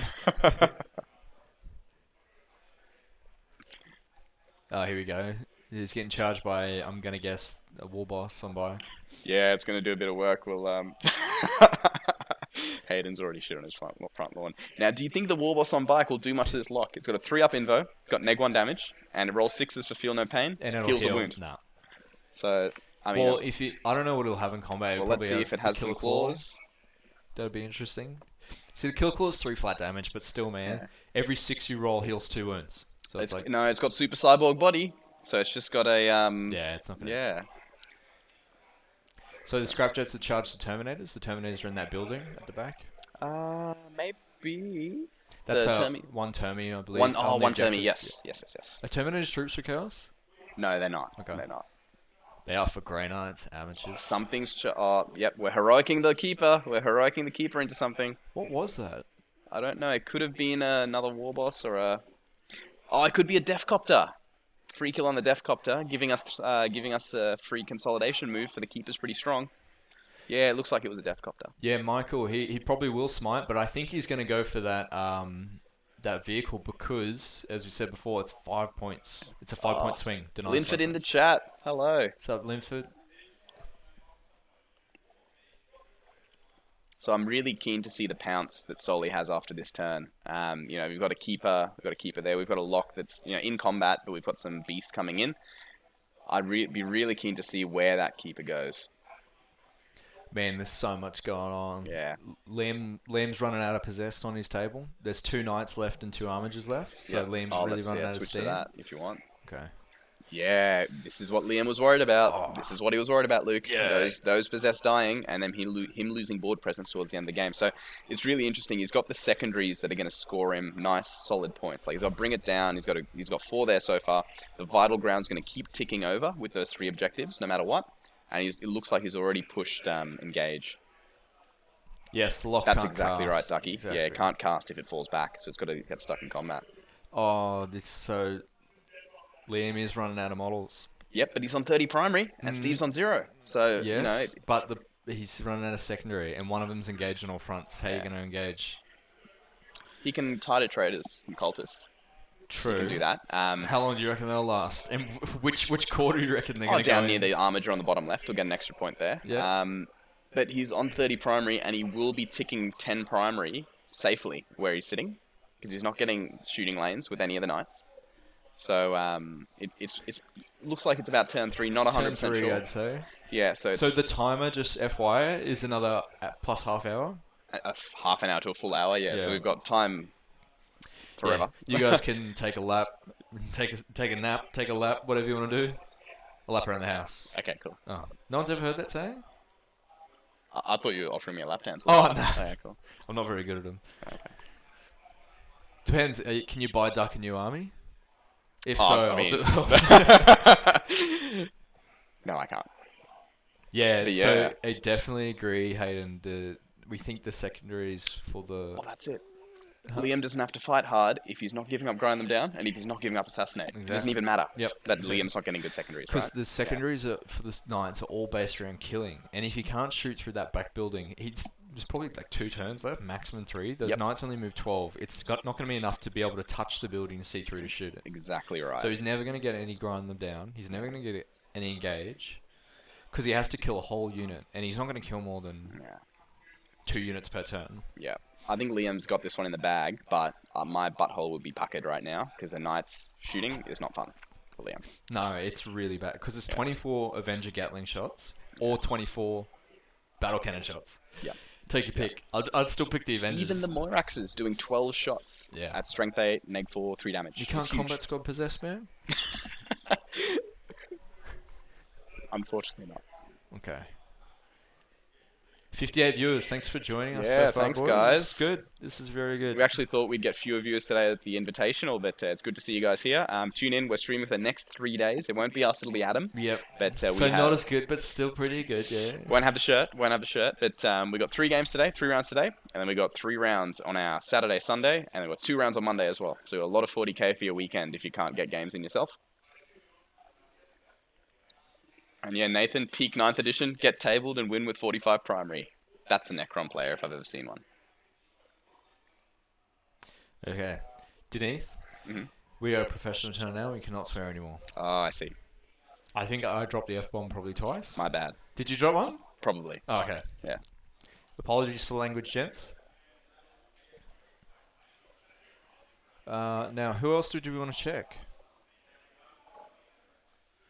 I want to check Brian versus Adam. Yeah, let's see what how that happens. game's going. Here we go. Okay, so the Ooh. troops have taken over the bottom objective. We've got Adam still behind the center building. Yeah. So we've got a fusion boat bottom left. Yeah. Those bikes up top left looks like they've died. He's got the Redemptor. He's basically cleared out his side of the board, which is really good because it's going to be very hard from here on out for Adam to score engage. Yep, that's it. You know, the way I found when I was playing this Dark Angels style army, I know there's definitely a lot more shooting in this army, but I played a similar army with a couple of Talon Masters, and when you lose your mobility, Luke, Yep. the army can't score. Yep. So Adam's got to put his Talon Masters out, you know, to get engaged now, and you know that's giving Brian points to bring it down and things like that. So it's really interesting. And the other thing is Adam got I was talking to Brian this morning about this game because they're all staying in the same house. And Brian was convinced that Adam would take Oath. Yes. And I was really interested because if you look at Oath and you look at the center of the table, it's nowhere near any objectives. Yes. So it's such a ballsy play or a risky play to put something in the center of the table, like a Dreadnought, for example, and then the Dreadnought can't see much or shoot, or it can't really fight, or even put Terminators in that, you've got limited infantry to put banners up and stuff, and then you're committing it to the middle of the table. So Yeah. look at that unit in the middle there. He's got 5 Terminators and the Champion that are now forced to sit there, not control objectives, and get Oath. Yep. Not getting The primary. other thing I was thinking, right? So, isn't in a circle you can't fall back, right? To fall back, you have to roll over your leadership. I That's think right. it's on a couple Yeah. of So dice. Yeah. that helps Oath. You know what doesn't Or help under Oath? leadership, yeah. If Brian, instead of charging those Talonmasters at the top left, charged those Eliminators That's on what I the thought he was going objective. to do. Yeah. I thought he was going to charge the Because elims. if he wants to shoot them, then he has to fall back, and he loses points on Yep. secondary. Yeah, because I thought that was a play there. And even he would kill the Eliminators, probably 2, Yeah. maybe. I would say with 2 Skyweavers, maybe 1 or 2. Because yeah, they're 2 well, I wins think each. he will. Eliminators then- die really quickly. But in I combat. think he charged in the Talonmasters because I do not see them there anymore.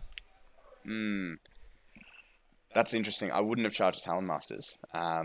But, charging the Talonmasters has some benefit. It means they can't fall back and shoot something else. But they And it can means shoot they have to combat. but he's giving them a forced target. But So, like, yeah. where else are they going to shoot? There's nothing. You on are the right. board. Yeah, there's no other target. They can move around the corner, but that's about it. Exactly. The other thing that Adam has up his sleeve is the double move strat full throttle on a Ravenwing unit. So he can double move that champion, which is a little bit of a big deal And if he send gets the into that. Termies within 6 or something. Well, I don't know if He's got Adam will have nothing anything in in reserve, reserve, yeah. but it sets up now nicely to try and contest maybe a couple of bikes. The issue is he puts his character out there. Longship Loft. I think right about now that's Well, answering your question. Yep, that's it. Yeah, it looks like they're perfect breachable. timing, if you ask me. Yes, Looks like they're breachable. Yeah. They are breachable. I think the agreement was that it would cover too much of the board if they were like impassable terrain. Yeah. Because it's kind of like not fun having a massive building there. Oh, Did he this just, is did he big. Just, did he just full send it? well, remember that bike has a 3-inch aura of Neg 1 Invo, so all those players, Luke, are now sitting on a 5-up Invo. That's such a good. It's such a good relic against Yeah. Harlequins. So these Terminators are about to hit and come in, and it looks like we've got a wrapped Infiltrator on the bottom there.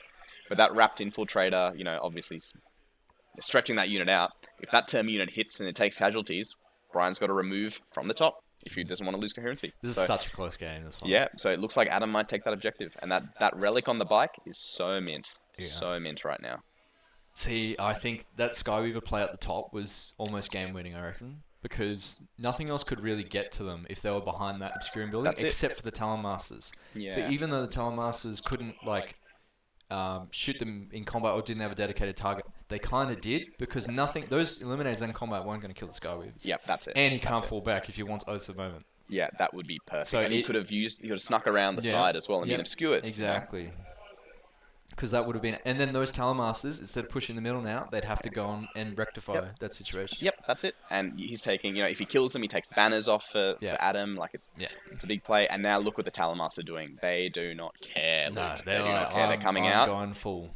They're sending it. They're fully sending it. Yep. So he's behind that forest. He's trying to stay out of charge range by the looks, to not get shot as well. And it looks like it's going to be the Dark Angels are going to come out to play. Yeah, we'll come back to that. We need to check out Liam's game because there's some movements on the Chaos Knights side, and there's some interesting stuff. And just one quick shout out to our sponsors. So we've got Knights of Dice, which do some laser cut terrain.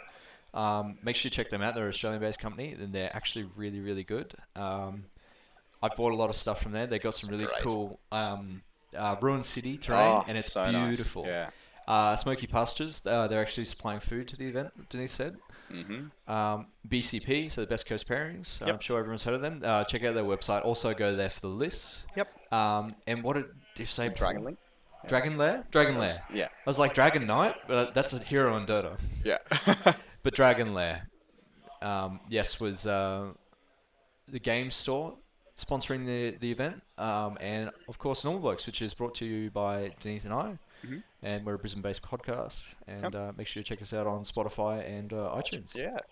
Liam, one of our hosts, is actually on the screen right now playing his Possess. So, Of course, finally, sorry, all this is brought to you by Art of War Down Under, part of the Art of War network. yes, part of the Frontline Gaming Network. So let's have a look. Those knights are now similar to Adam. Being able to push out. Those knights are getting ready to do the same. It's funny, both these games were basically how much you could score in the first few turns, and if you could make up those scores in the last turn. So Yeah. one player was playing for turn 1, 2, 3. Other person was playing for 3, 4, 5. That's it, yeah. Dudes, we haven't got a way to put all the scoreboards together, but we've got a general leaderboard that we'll have up shortly. But yeah, we'll jump through the games as we go and update you guys. It looks like this one, Liam's ticked off his 40 on primary, and I think that would mean they're on to turn battle round 4. It's still hold 2, right? He'll be It's able to hold get two. the 45. So He'll it's be on max 45, primary. so I don't think Steve can catch that, Luke. I think Steve's No. only got one more turn He'll of primary. have to get. He's got one more turn. Well, this will be turn 4. Well, Yes. did he go second? He went second, so this is Steve's turn 4. Well, he has. Yes. So the max he can get is 25, isn't Yeah, it? exactly. Yeah, so Liam's caught that, and I think Liam's up on secondaries, so I think the game is it's pretty well decided. Yeah, because he's not Yeah. going to get assassinated. He's not gonna Yeah, grind so them Liam down. could get tabled here. So and it even should though be okay. he's killing more, Liam's played the mission appropriately. Yep, that's it.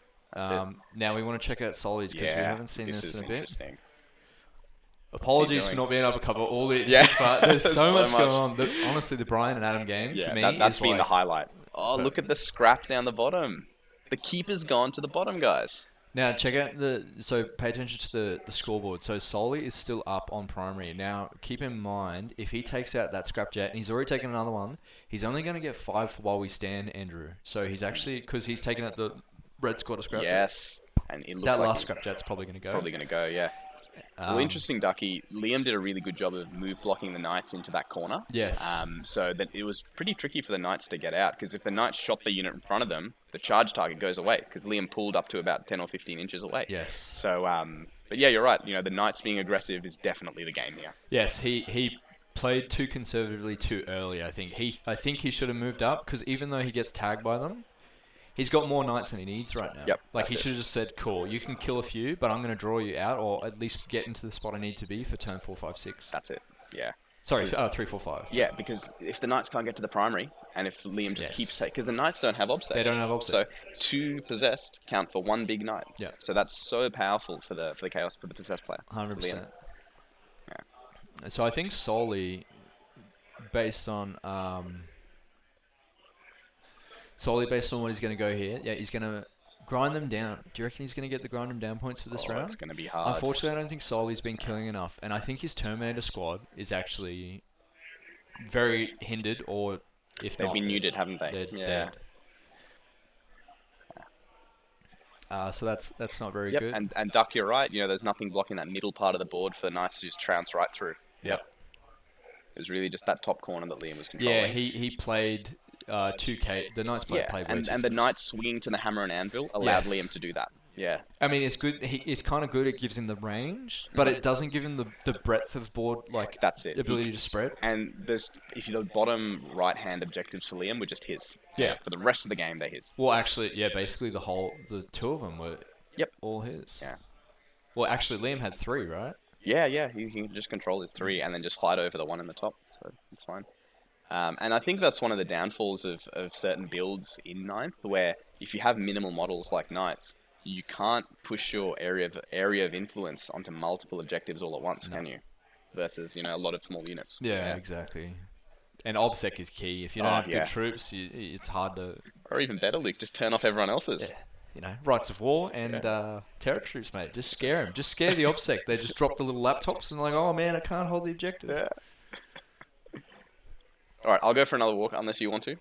I'll take a You're gonna walk. stretch your You legs? can man Yeah. the. Do you want me to put you? Oh, on? this What do you is- want me to put you on? Oh, All this is four, hard. or- This is hard, guys. I've Okay. never manned a stream before, Here we but go. no, let's put them all four. That's Okay. fine. Yeah. All right.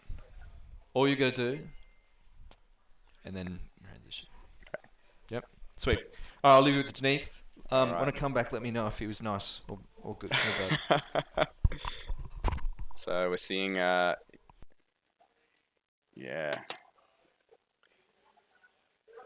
So we got Liam losing some possessed. Ooh. So any questions, guys? Shout out in chat. We're happy to answer them. We'll get a check up on the Ben Warrior and Jay Hansen game as well. If Luke can check that game out. Ben and Jay. Yeah.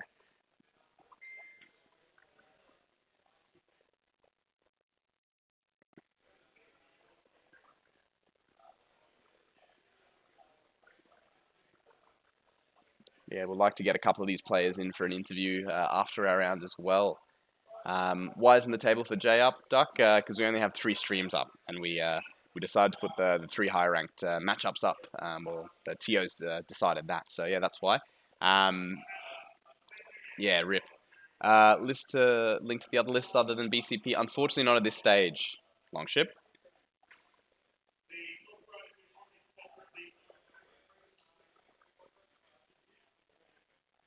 So yeah, we're seeing the Chaos Knights on the top right screen. They're doing a bit of work on that possessed unit. Ben and Jay, Ben is down by 1 point, but he's got While We Stand. If a squad of 4 spiders live versus Plasma Insectors in combat, he wins the Wow. game by 1 point. Wow. Okay, so update on Ben Warrior's Necrons. A squad of Canoptic Spiders, which is While We Stand, are in combat with some Inceptors. If they stay alive, Ben wins. If they die, Jay wins. It's very tight, guys. Who's our dark horse to win the 8-round event, Azar? Ooh. I'm going to put my money on my boy Luke Pierce. We've got a few good ones. I want to see how Liam's possess go into the gauntlet. I want to see how Soli goes, and I want to see how some of the Necron lists like Ben actually go as well. So I'm really excited. Watch Adam's game. Oh yeah, Adam's game. Luke, give me a hand. So we'll keep an eye on Adam's game.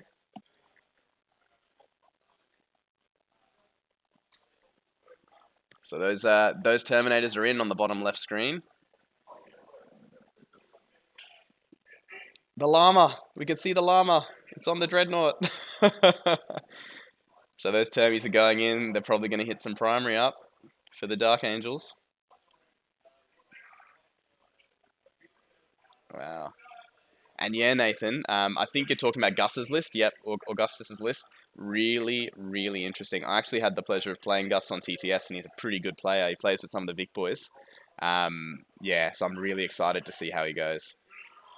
It's definitely. I know Liam had some experience playing at WTC, playing the singles, and a player played a similar list before. Obviously in 8th edition with combined racks and players, and there's a lot of tricks you can do with that using the racks to tag parts of big units, so players only engage one side and only get threatened by a single side and things like that. So really cool. We're seeing Brian taking some Harlequin players that have died at this stage on the bottom left. Looks really interesting.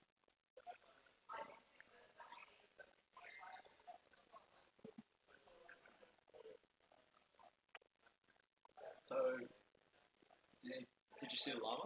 Yeah, I saw the llama. So get this, Ben lost because the 5 Inceptors touched the building and shot through the wall. Okay, so Ben looks like he's lost his game with the Necrons because of 5 Inceptors. Three Canoptek Spiders Mhm. to 5 Inceptors. Yep, so he lost 3 Canoptek Spiders to 5 Inceptors shooting, so a bit of a spike there. And the Inceptors were apparently able to touch the wall and see through it and shoot the Spiders. So Ben unfortunately went down to Jay Hansen. And yep, my boy Jeremy Marigold on the Death Watch. Jerigold himself. I'm really keen to see how the Death Watch goes this event. And yeah, Michael. Yep, good point on the racks and Harleys. Yeah, big oof for Ben. Yeah, I know he was really confident with that Necron list, but yeah, it's all right. As we say, it's okay to lose to other Queenslanders, guys, as long as we take out the event, right?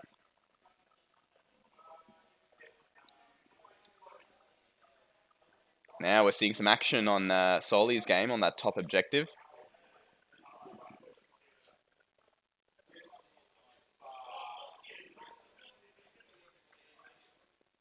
So let's jump over to Soli's game and transition through.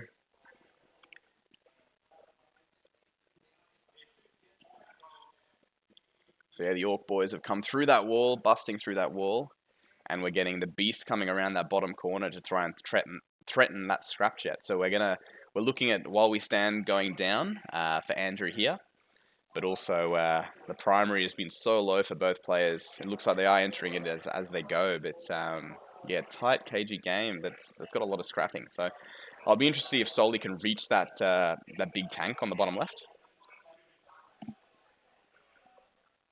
I love a good interstate rivalry in the chat. That's great.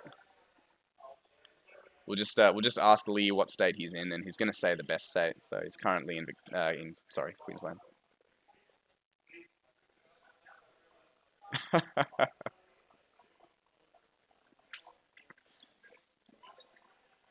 All right.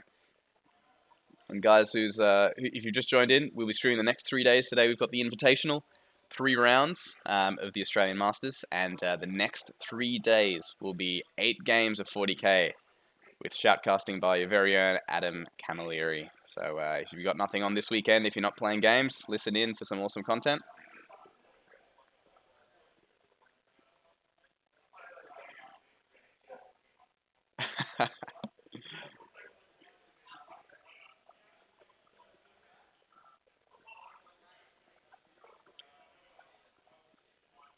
Yeah, cool. So we're seeing some scrap jets going down up top left. So really good for Soli in terms of the while we stand trade. Wow. Big changes in Liam's game. I'll pop it up on the screen for you guys now, chat. We've got a lot of possessed dead.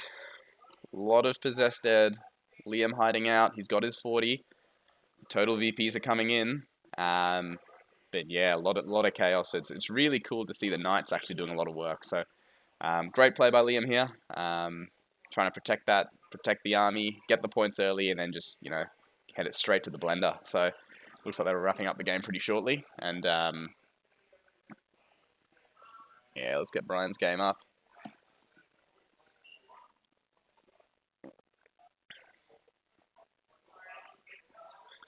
Brian still has some players alive down the bottom there. We'll see how that fight goes.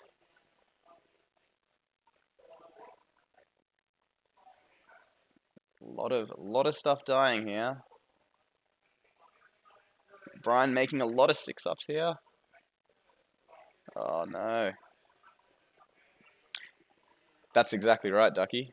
Yeah. Camilleri's just lost the champion, so he's lost the Neg 1 Inver bubble. That's important. That's important.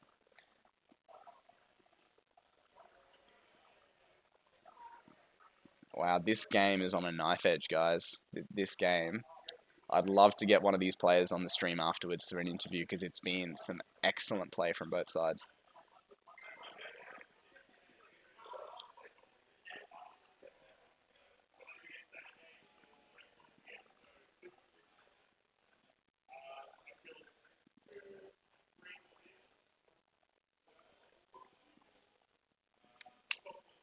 Awesome. All right.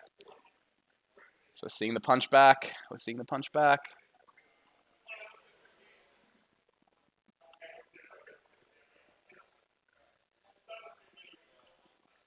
Looks like Brian's going for the obsec here. Camilleri's rolling some low dice. We're starting to lose some termies.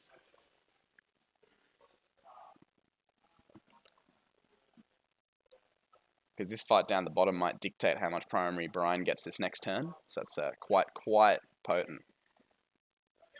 Because if that combat goes really well, those Harlequins are in a great position to jump through that building, get into the Talon Master, hey Soli, get into the Talon Master, and get Camilleri's objective on that top left. So this looks like it's kid. This looks like it's probably turn 4, with Adam going first. So really tight. Got a discussion here on consolidation after Brian's killed that OBSEC unit. So yeah, wow. Any progress, Luke? Nothing to comment to bring in. No, cool. No, jump on in. Yeah. Oh, Edward Pardon. As an American, let me tell you guys, your banter is far better than our nonsense. Ah, thank you, bro. We're just having fun. Hey, Big Ben. How you doing? Yeah, right. Yeah, cool. Hop on stream, Lukey. Take over.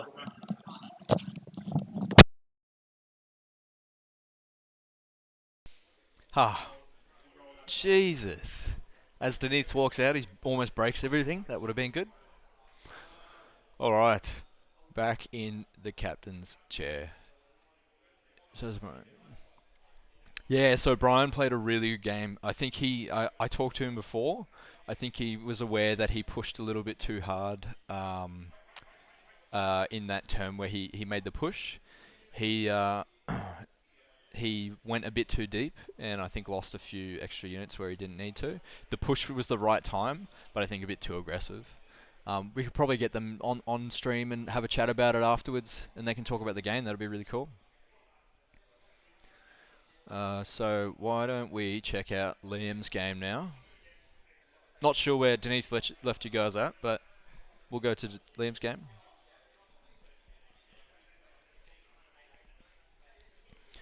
So, Liam's game. Liam has scored really well. He's got 75 points total. And I don't think that the Knights are going to be able to claw back at that one. So he'll get a few engage points. He won't actually... He's getting a few grind them down points, which isn't great. But he's not going to make that 25 to make that big last turn swing. What do you guys think on the game versus the Chaos Knights and the Chaos Possessed?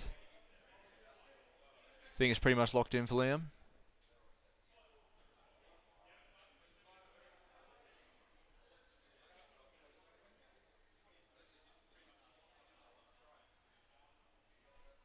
Sweet. Yes, I believe this is the last turn. So hopefully, unfortunately, the objective placement, he's not going to be able to get the Knights onto the backfill objective behind the building. So he can't get at least the 5 points there. I think he'll still be able to get the 15. Because he'll hold 1, 2. Yeah, he's got 3. And he'll hold more probably. If he can kill this possessed squad just behind the building in the center. Yeah, definitely agree with you there, Duck. He's he waited a little too long to push back. Gave the possessed a little bit too much respect. He should have pushed up and used the strength of the Knights and utilized the combat and the shooting, not just the shooting of the Knights.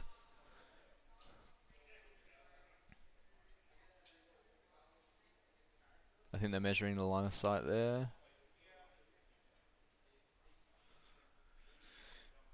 He's neatly organising his dice to prepare for the roll.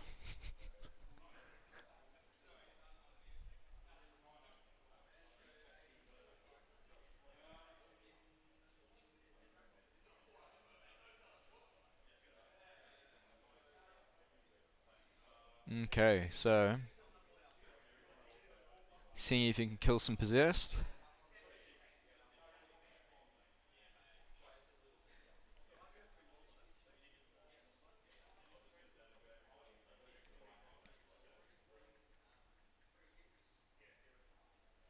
Oh, has he got him? He killed one model. Second volley. Second gun.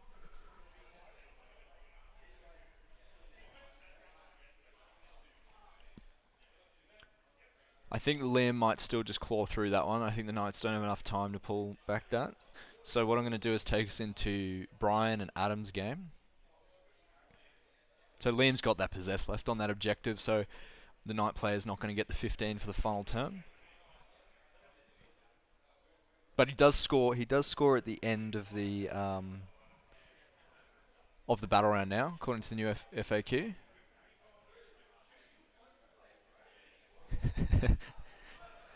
Heading to Ripley's, believe it or not. No, I don't think Liam's ever played a top level game without the red face and the smoke coming out of his ears. So that's the characteristic of Liam at the top table. So he gets very intense, but he keeps his sports up. So he's a good guy.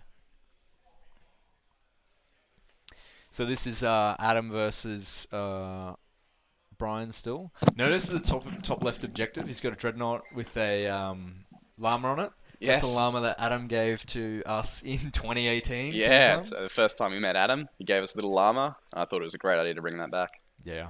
It was kind of like his little proposal to us. Oh, mate, yeah. He used... There was a CanCon at the time where he ran 3 shadow swords, and he used to put the llama on the shadow sword saying, shoot well. Or if it didn't shoot well, he'd yell at the llama. Yeah. Yes, because the llama's driving the yeah, that's shadow sword. So, I spoke to Brian before. He did say that he thinks that Adam has run away with the game. He said he didn't do enough early enough. Mm. So yeah, it looks like he's got some players heading for the See. backfield objective. He's just trying to get Engage. The final points for Engage and Linebreaker. But I think they're just going to get cleaned up by Talon Masters. Is it? Yeah, it looks like the Talon Masters have some free shooting. Yeah. The issue is if Brian can make that charge. There's 3 on the bottom left. There's 3 guys on the objective. So if Brian can make that charge, kill those guys, he might be looking like he's doing a Twilight or something now. Make that charge, kill those guys, limits the primary for Adam, and that's huge because a Talon Master may not be able to get into that building, Luke, to do some damage. No vehicle can't get through. Yep, and it might not have the movement to touch the wall. It may. This has been the best game. This is an insane This game. was a- I would this was a recommend tight if people game. have joined in halfway through to go back and have a look at this game. I definitely will. As a Marine player that, could potentially cop a Harley matchup, I'm definitely going to look at this game. This was like, oh, I think Brian's going to win. Oh, I think Adam's going to win. Oh, I think Brian's Oh, going yep, to win. Longshot Loft moves 18. Yeah, so he definitely does have the range then to touch that bottom building. Yeah, sweet. I think Soli's game wrapped up. Did you cover that? Oh, no. I not quite. didn't, but it looks like we can jump to it now. Let's check it out. It's Here we go. So, Soli's game. the He's- scrap jets are down. I think he's got all 15. He took all 15 away. So, Yeah. unfortunately, I don't think Andrew's going to have any secondaries at the end to make up for it. The big bring it down, 12 points, versus the While We Stand. You can see the Assassinate is about even with Grind, which is fair. Engage pretty even, but yeah, like the primary is going to blow out. Because if you look at the units that Andrew's got, it's just 10 Orc Boys on a couple of objectives, and then it's got the big truck down the back. So Soli's just got to turn around, kill some boys. There's one While We Stand at the top, by the looks. Yeah. So, yeah. What I'm interested in though is that Andrew had 75% of the board from turn 2 onwards, right? So how has he not got more primary? Well, as we remember, Soli made those charges down the bottom with the Lock and the Keeper, and he also made those charges with the Terminators up top. So it looks like, pretty tight game, low scoring game. So I think Soli made the right charges at the right time, right movements. Soli played it very well because Yeah, that's it. I think on paper, no offense, like I won't repeat that on stream given our what do you call it? Professional language now. But yeah, you can read in chat. It's a funny take on it. Yeah. The more mild take is that Morosoli is a more experienced player. Interesting, isn't it? Because it's so polarizing if you do get your Bring It Downs versus While We Stand. Like, they give a point each, so 3 points there, versus 5 on While We Stand. So if you kill a unit, it's an 8-point swing. Yeah, Big 8-point swing. true. I still don't think so Soli's up 31. He's probably going to hold the primary and whatnot. Yeah, it looks pretty good for Soli. So we're looking at, Jay's up by 1 point in that game. We've got Liam up, Soli up, and maybe Adam up. So it'll be a really interesting next round. This will be Jay, I think, into Liam. That looks. And then it'll be Adam into... If Adam wins the game against Brian, which is still an if, it'll be Adam into Soli? Dunno. Yeah. Maybe. Wow. Do you think the Six Inceptors pick up a squad of Possessed? No comment. Depends on how they roll. If you roll 6s all day, mate, and Liam rolls all 1s, then maybe. Yeah. But, I mean, yeah, of course. Anyone wins in this. The thing in that game, Jay versus Liam, that'll get interesting is OBSEC, is Rights of War. That'll get interesting. Because Jay's army can spread out from that OBSEC bubble, and Liam will have to actually kill it. So it'll be interesting.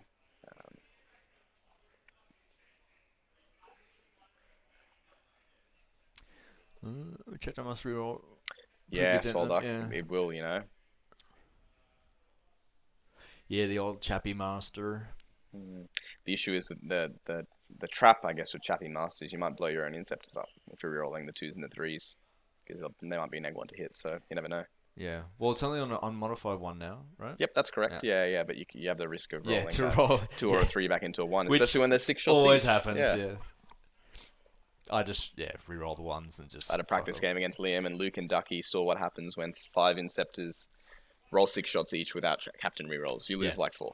Literally, it's like a 90%, 89% chance that you. Yeah, Ducky, I know all about that, mate. Yeah, Denise knows what not to do now, so Yeah, that's yeah. fun. It's like, oh, I killed my Inceptors for you. That's cool. Yeah. Adam's phone is going off here, but I'm afraid to touch it because we'll lose the internet. Yeah. All right, let's check out our.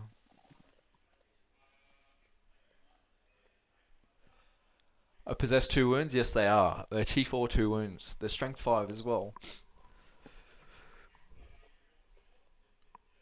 Got all 4? Yeah, man. So here we go. We've got the scoreboard there. Locked in games should be updated, I believe. Then we've got. So the tables looks like the Chaos Knights game is wrapped up with Liam. Actually, what's our scoreboard say? I can't actually read it. It's too far away. So Liam won the round with 75 battle points. Yep. Jay's on 65. I think though, Luke, we're not doing battle points pairings, and the pairings have been predetermined in a tree. If that makes sense. Yeah, of course. I just wanted to know how many points he scored, Denise. That's all. Oh yeah, sorry. I actually wanted to see the here we go. If I can do this. Okay, it's definitely not updated. That's fine. We won't worry about that one. That's something cool. How's the Brian and Adam game going? Let's have a look. Looks like some interesting stuff. Did it happen? Zooming in. Yeah.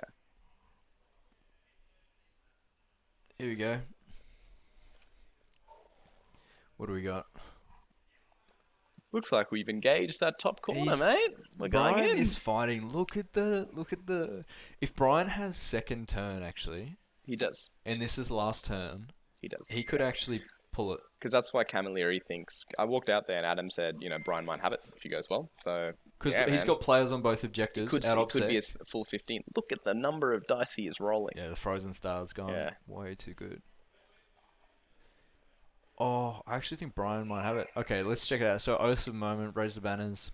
Depends on how many banners are still left. I think Brian's secondary is interesting. because Adam will still get 1, 2, possibly 3 banners left at the end of the game. I'm unsure how many banners Adam has. If this is turn 4 and he's only on 4 banners, that doesn't look super promising. Yes. Because I know Brian did engage that bottom left corner and take the banner off at some stage. The engage is tight. The engage is really tight. And if you look at where Camilleri is, he may not have the tools to get engage aside from throwing more Talon Masters out. So the fact that it looks like Brian is really pushing that. This has been man. this is one of the best 40k games we've seen. I'm so happy that we're streaming this game. It's insane. It's been a good round to stream. Yeah, a wild ride. Mm-hmm. That's Yes, correct. That's yeah. right, Hayden. So the bring it down was because Talon Masters give up one as well. So Brian thought he could do a bit of a sneaky. Go special. No. He can jump in mine. Yeah, it was an interesting choice. I also thought, because Brian has the ability to kill some dreadnoughts, but getting to the Talon Masters with the bodyguard units nearby, that's really hard. Really, really hard.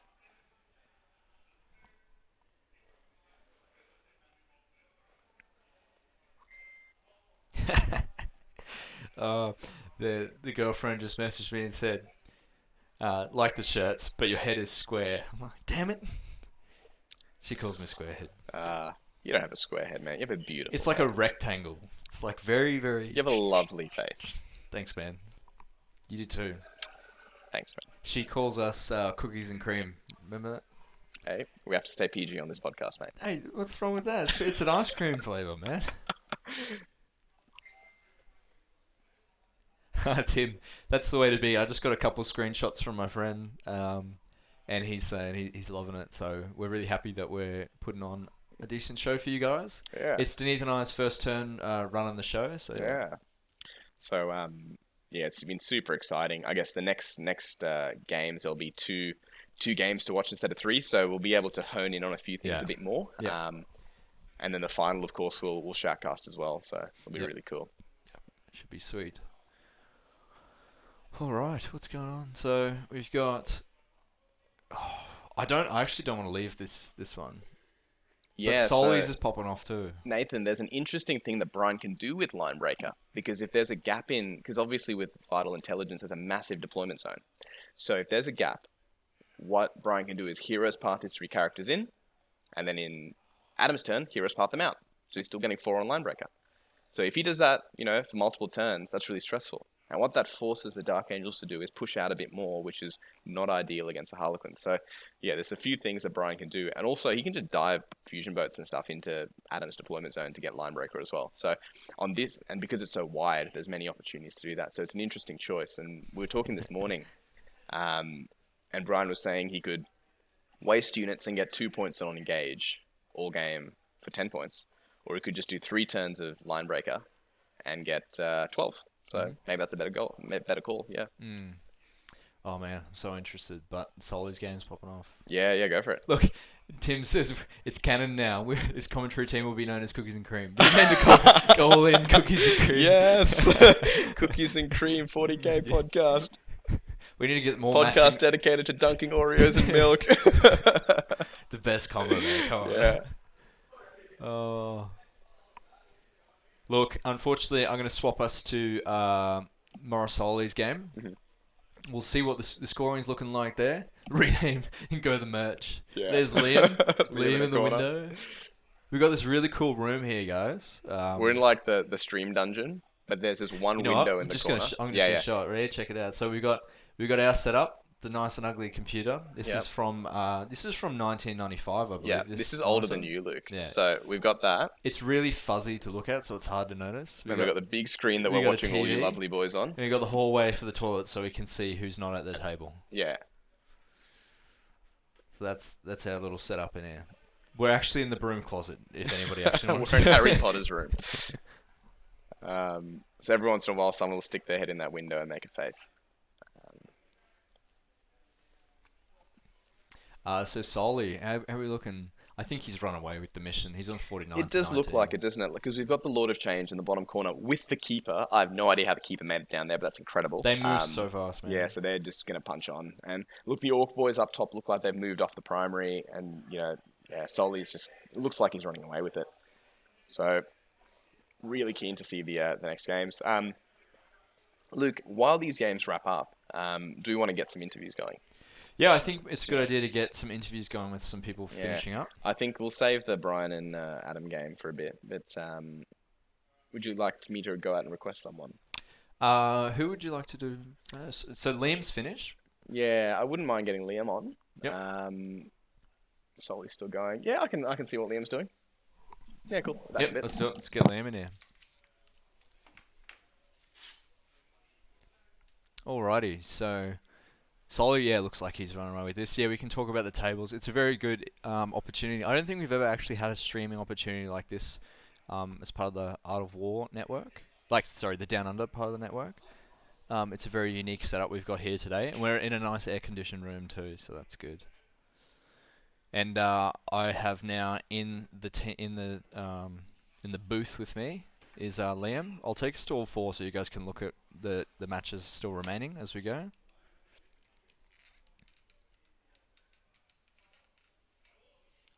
So, Liam. Oh, here we go. Oh, hang on. There we are. Yep. Liam's live. Liam. I need a whole technical team to get me on. Yeah, I It's know. Yeah. ridiculous. So we're like, this is a cord. Don't pull it out. Really? Can I eat it? So Liam, how'd you go in your game? I know coming into it, you were a bit nervous. Yeah, I was. No, Yeah. I had reason to be because I know, right? exactly what I thought would happen did happen. Steve, he tabled me. He killed every single model but 10 Demonettes. Mhm. At the end of the game, everything was dead but the 10 Demonettes that were hiding in a corner.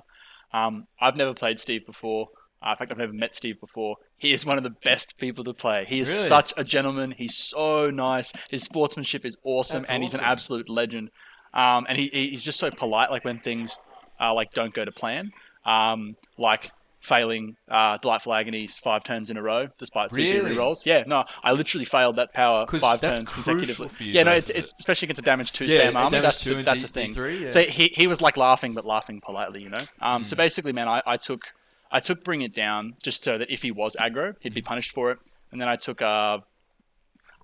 Vital Ground, whatever the secondary is for Mission 1-3, Vital Intelligence. And then I took Engage. Engage turned out to be a mistake, lesson learned. But Vital Intelligence was really good. I ended up getting 12 for that. Vital was perfect for that. Yeah, Vital was good. And Bring It Down, I only got 4 for, but it made him change how he was going to play. Like, he said that a couple of times. Like, he didn't want to be more aggro because it bleeds some points. So even though I didn't score points, it kind of denied him some points. Hey, Diff, yeah, I'm going really good, man. Going really good. Your game is pretty intense. So what would you have taken instead of the Engage? I think I probably should have gone for banners. I think, Okay, yeah. because I was on those You held three. the 3 and he Yeah, didn't. I held the 3 pretty much all game, and I was also if I did banners, I'd be doubling down on the points I'm already getting for that Vital Intelligence exactly. one. So I think I should have gone banners instead of Engage. Yeah. Lesson learned there. Or I could have gone Deploy Scramblers and just outflanked my 1 unit occultist or something. Yeah. That would have been. I reckon either of those would have been a really, really good choice. Yeah. Steve was having a bit of a laugh at the end of the game because he's never played a game before where he has essentially all of his knights alive at the end of the game and he's lost. Yeah. It was very bizarre. So it was interesting. We were debating on stream whether or not he would have enough time to pull some points back because obviously you were playing for turn 1, 2, 3, maybe 4. He was playing for turn 3, 4, 5. And Hayden made a good point, and something that we were calling here is that he was playing too conservative too early, and he needed to start moving up too early. And he did one really good move where you trapped him right between the building. Like you charged that small knight, and then you sort of consolidated, but you were still blocking. So if he wanted to come out, he couldn't make the space. Yeah, and what I was really conscious of as well is that big sort of like central ruin. I was really conscious of him just being able to tag the edge of it with a knight and shoot over it. So that's why I moved. I think I used the Possessed, and then next turn I used my Dark Disciples for the Dark Apostles, his 2 little jimmies that follow him around. I used them to kind of make it much more difficult for him to actually get to the building, and then that kept my Possessed safe for just one more turn. Yep. The thing that was a bit, I think went to plan was like Hayden's right. He played too conservatively in the early game, but that was I think almost entirely because of Bring It Down. Yes. Because he made a comment to me that he's so used to losing almost all of his models because like shooting armies, like Marines and things. Yeah, just kill him. Yeah. So when I took Bring It Down, he was like, "Damn, I've got to like protect my models." But it's a bit weird. I don't have shooting. I can kill a lot of knights really fast in melee, but it made him be so defensive, and that I think won me the game. Which is really good.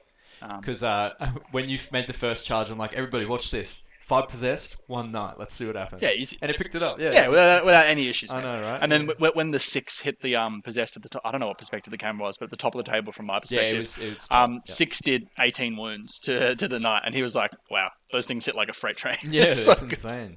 So, chat, if you want to ask Liam any questions right now, just shoot him in the chat, and while we're talking, Liam will just message him on the fly. So, yeah.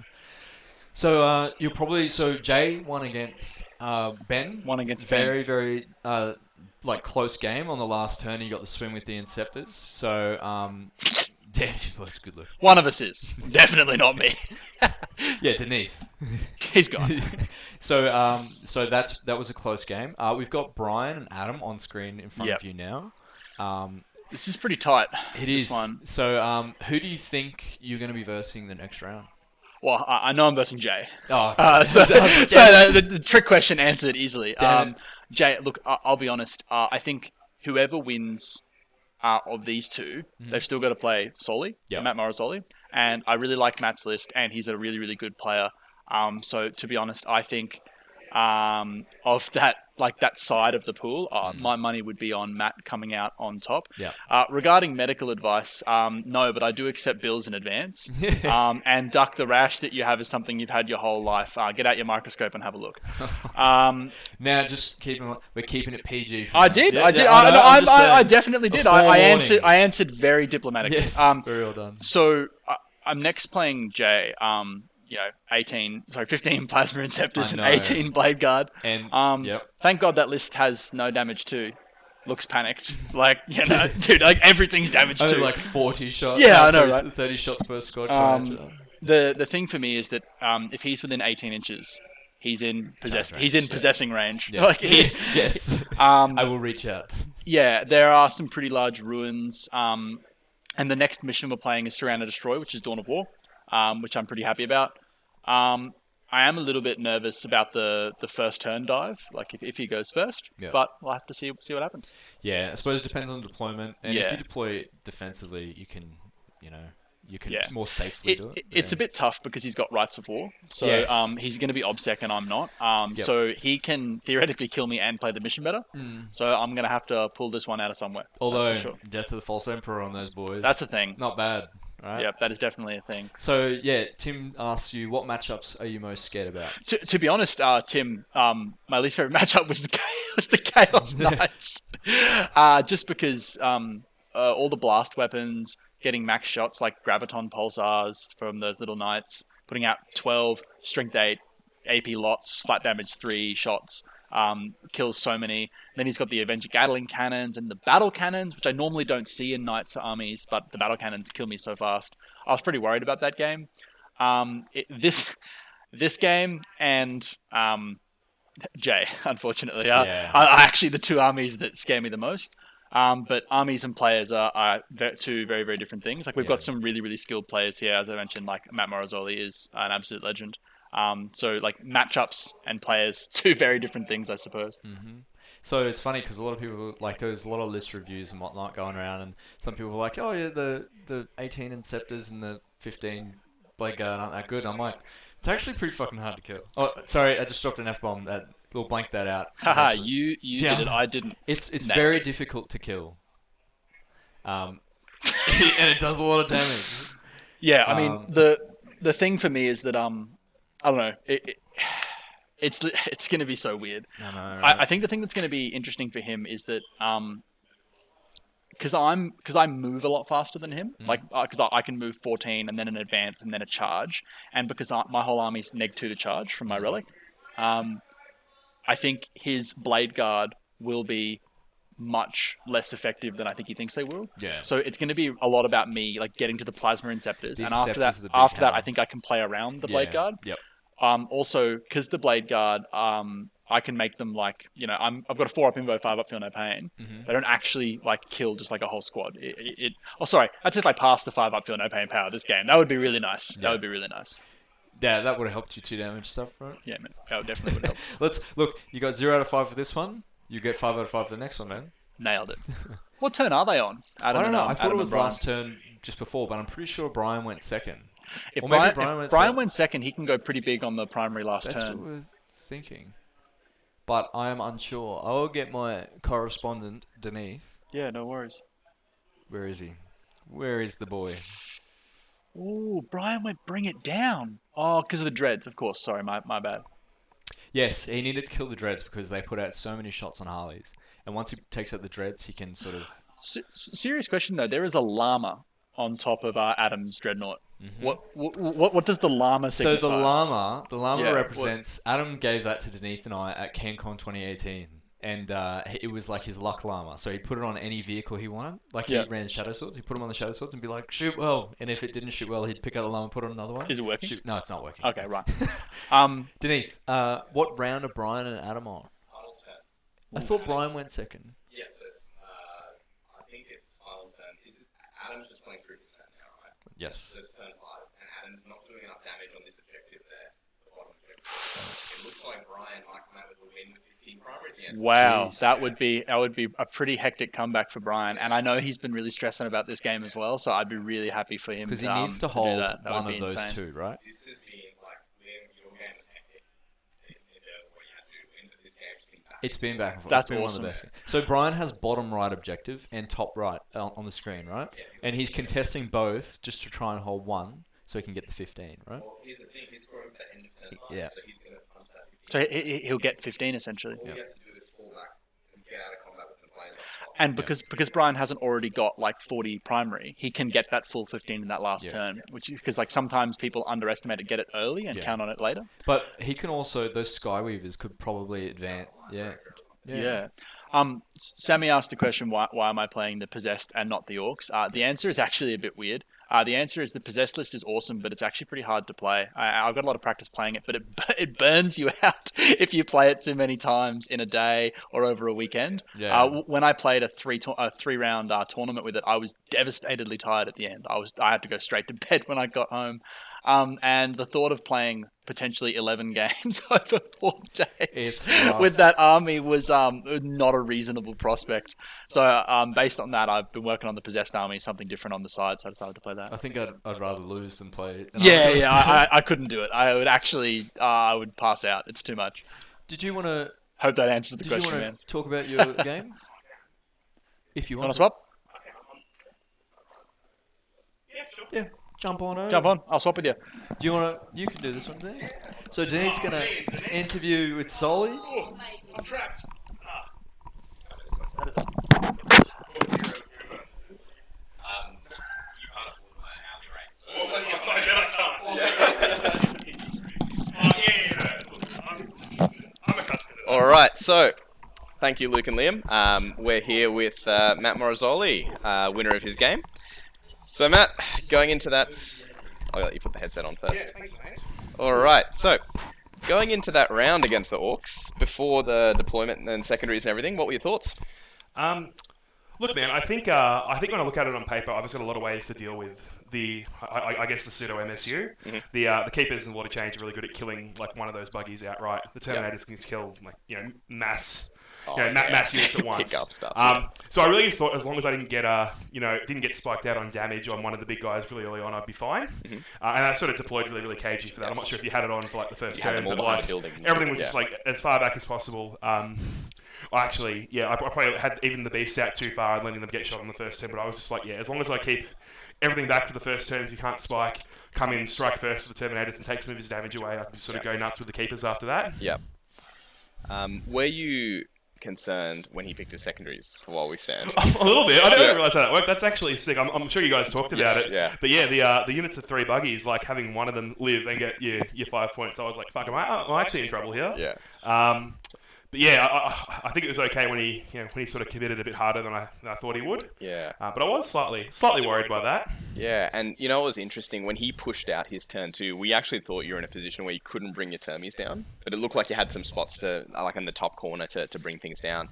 And the big charges that turn really swung the primary, didn't it? When you got everything stuck in. Yeah, for sure. So I actually didn't know the Tank Buster's OBSEC, so I thought I'd pulled him off primary on turn 2. Yeah. I actually took till turn 3 before I could actually do that. But man, like again, I could either go and commit to the top part of the board where the Lord of Change ended up playing around, or the bottom half.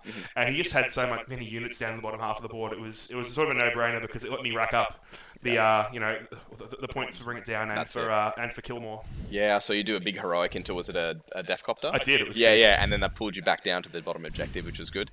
But yeah, I think you're playing the winner of this game, aren't you, Nick? I am. Yeah, so it looks like they're putting scores in now. Oh, they finished, are they? Ooh. Yeah, they got the phone out, mate. So Well, I got Adam. I got Adam's list by 40 points the other day. Okay. So I'm more than happy to play Adam. I don't know how I feel about the Harleys, but it's interesting. yeah, it looks pretty close from what I can see over there now. Yeah, the big thing will be Brian's last turn at primary. So if Brian can swing that 15, we'll see how it goes. Yeah, I haven't been keeping track, obviously, and it looks like it looks really tight, but it looks like I don't know. Adam looks like he's picked better secondaries here, Yes. but Question will be what Brian can do in the Ooh. last turn. yeah. Well, interesting. Well, man. look forward to it. Yeah, thanks for the commentary. We'll see you in the next round anyway. worries. So thanks, mate. I'll let Cheers. you have some lunch. Oh, can't yeah. wait. Yeah. All right. So I'd love to get the win the players of this next game on stream because it looks amazing.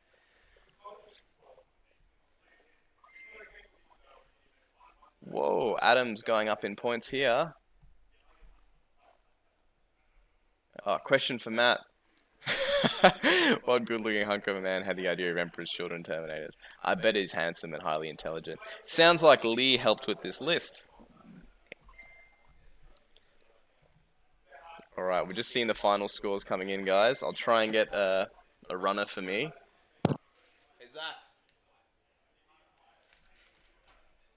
Alright, hang tight. I'll see what's happening. Yeah, so that looks like it was Adam's turn 5 primary, but here's the thing. Brian's turn 5 primary is still yet to come in. And he's got his secondaries and stuff as well, so we'll see how this goes. Be back in a second, chat.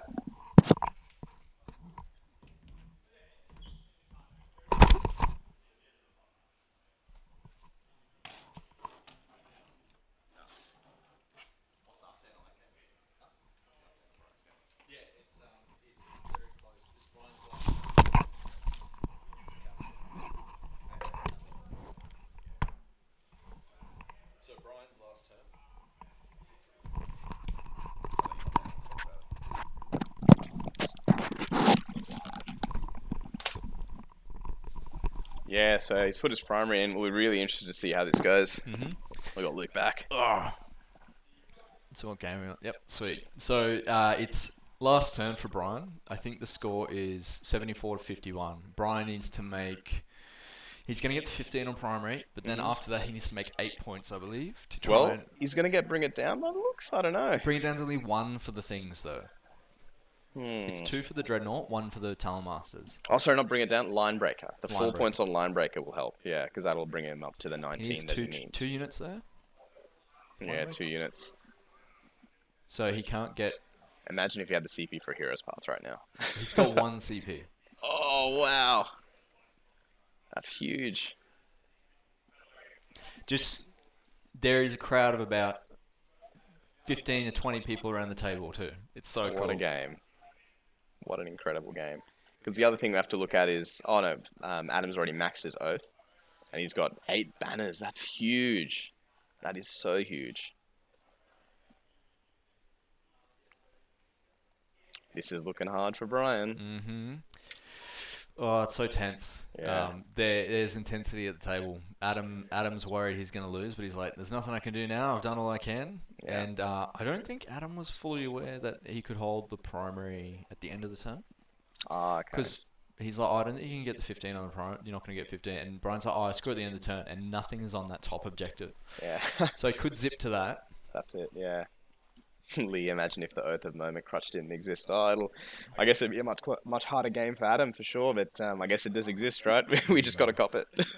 Yeah, it's pretty unfortunate that it is a thing, because they're one of the only armies, along with Necrons, that have their specific faction secondaries, which, yeah, it's pretty rough.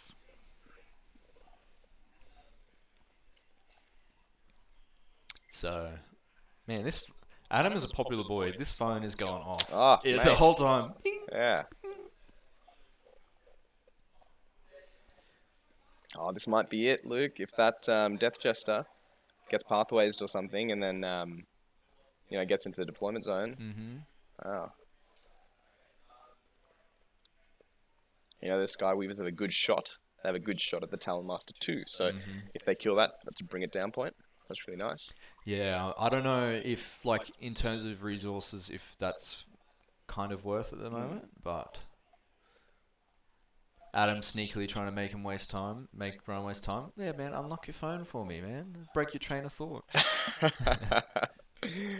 I think they've got more than enough time, but look, Brian so the being on timer, that top they've still got objective. like 30 minutes to an hour plus that. Well, look, it looks like Brian's taking the banners off these top objectives, man. So with the players there, so he's tagging them, so banners are off, which is huge for endgame banners. Mm-hmm. The real question is what he can do against this Talon Master. Because, yes, Now, does Adam have CP left? 1. Okay. If a Talon Master dies, can it shoot? I don't believe so. Okay, cool. Then we're good. Because that would be huge. Yeah, and I think it's typically 2. Grey Knights is the only one that has it for 1 CP. Yeah. Oaths is the bomb. Yes, Hayden. Hayden kept telling me that, oh man, don't take Marines because they're actually hard to play. I was like, come on, mate.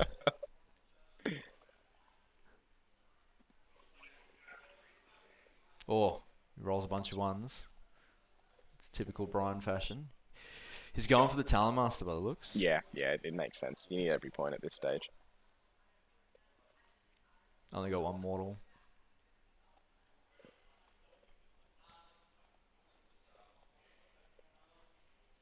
So does Talon Masters still swing well in combat? Like, can they kill the 2 Skyweavers? It's just 4 power sword attacks, so I don't think it won't kill the Starweavers.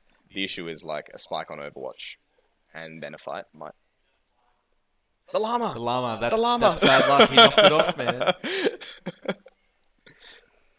No, there's actually, even in the main, how many Death Guard lists were there?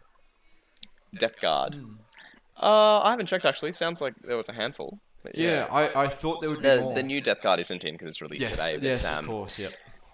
But yeah, it's I mean, if they were in, it'd be vastly different. You'd probably see a lot of Mortys running around. That's for sure. Mm-hmm. Yeah. Wow, this game, I'm so hungry though. dude. I'm keen for a burger. I'm so hungry. This game. For everyone watching in on your Friday, I hope you've enjoyed it. Yeah. Keep the questions coming. Keep the questions coming if there's stuff you want answered, and we'll definitely get these players on. I'd like to see if we can get both on. We don't want to go into that lunch hour, but we'd like to get them both on for a chat because this is definitely the game of the round. Oh, the Death Jester's in. Oh, he's in. That's huge. That's line breaker, Luke. Yeah, that's huge. It is. Unless he kills the Death Jester. The Death Jester's only 4 attacks though. 4 attacks, hitting on 2s, winning on 3s.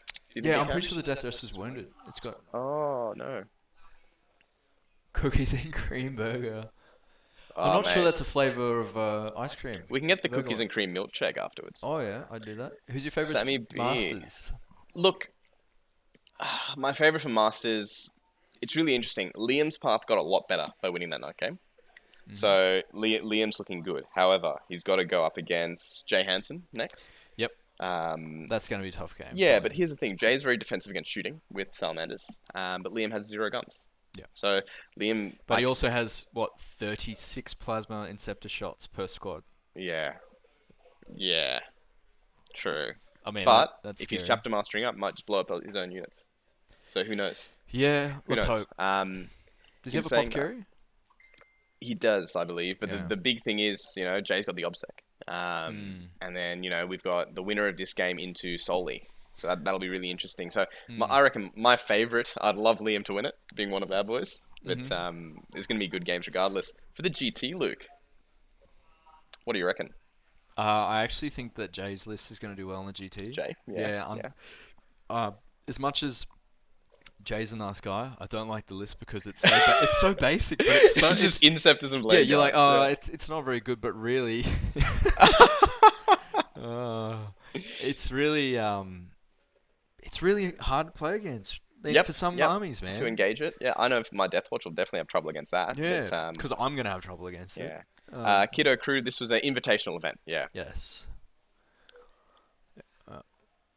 I have no idea what that was. What was that? I didn't see anything. I don't know if you did, Denise.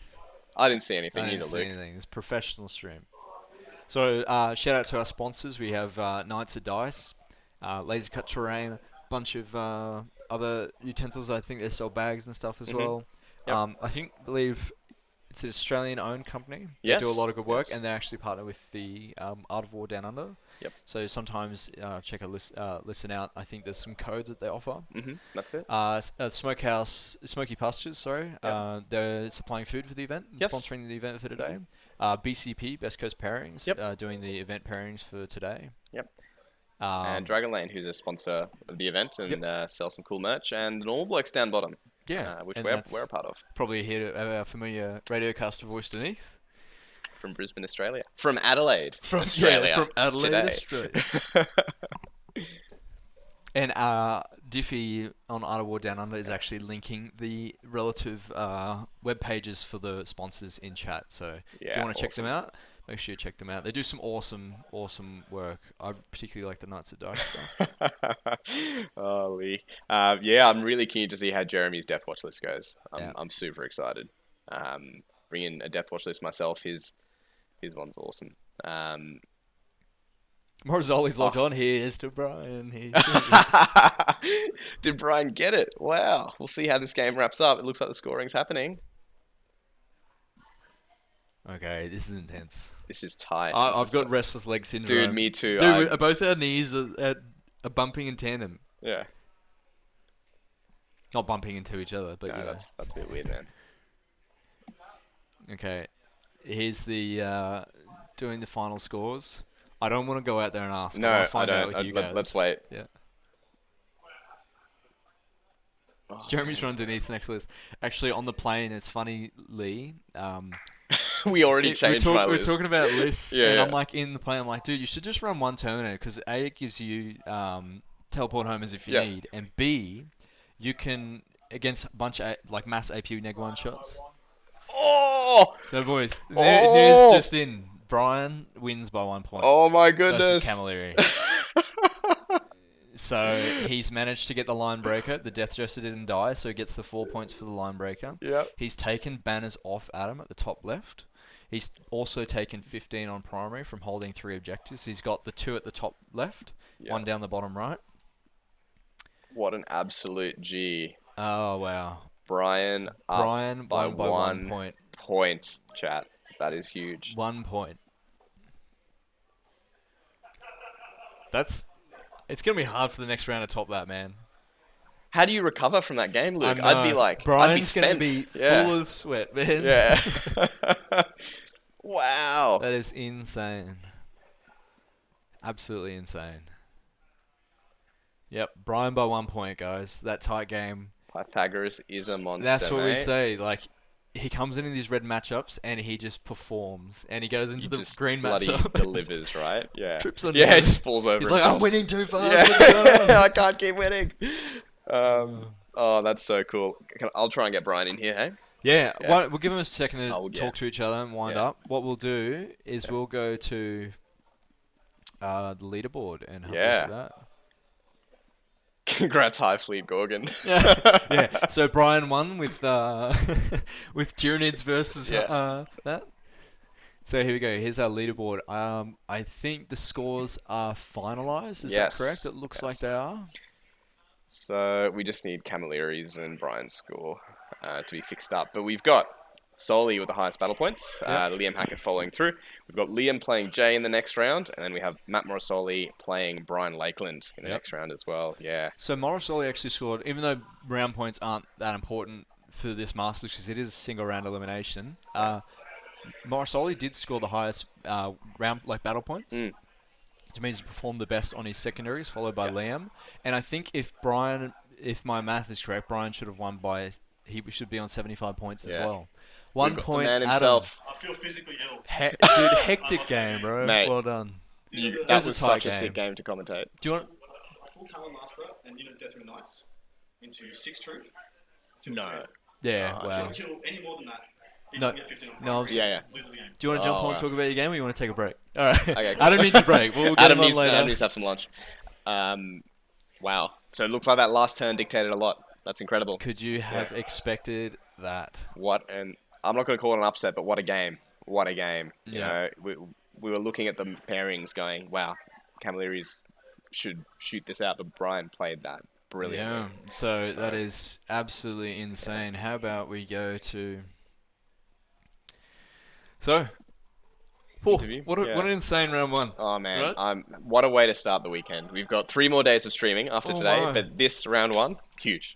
I'm gonna be stressed. Like I'm Yeah. physically stressed and not even playing. Yeah, that's it. So I think we'll try and get Brian in when he's ready, but yeah, the next matchups will be cool too. We'll have a bit more to talk about in the next rounds because we're only watching 2 streams. Yes. Because what happens with this invitational is the if you don't win your game, it's single elimination, so they have the rest of the day off essentially. Mhm. But yeah, we definitely got some good stuff going on now. We'll give you some information when the next round starts. I would expect it to start in about 45 minutes to an hour. Yep. But we'll have to confirm that. We'll try and put a message out on Facebook on either Art of War Down Under or on the Normal Blokes. So watch out for that. I'm trying to check it now for you guys. Yeah. We'll check it exactly. You keep going. Okay, cool. I'll also look at your phone while you check that, so we have no chat going on. But yeah, if you guys have any questions for Brian Lakeland on the Harlequins, please put them in the chat. We'll get it to him. Or if you have any questions about that game. Okay. Can't find it. Okay, But cool. we'll speak to Adam. Adam's out there. Yeah. That's the only disadvantage about being an Ducky, isolated- what a meme. What a meme. Dark, just show it. Here we go. Ducky loves these Joker memes. So good. So good. So good. Oh wow. Yeah. So wow, what an intense game. So all of them were actually really intense. Yeah. Like they were all back and forth. We couldn't quite pick the winner on the first turn. There were definitely points, even in the Chaos vs Orc game, in the Chaos Knights vs Possessed game, Mm-hmm. and obviously in the Harlequins Dark Angels game, there were points where it could have just swung Yeah. 100%. so well. And there was a clear, like in the Possessed game, obviously there's a clear underdog in terms of the shootout matchup where Liam just loses all his Possessed, Mhm. but he played that brilliantly.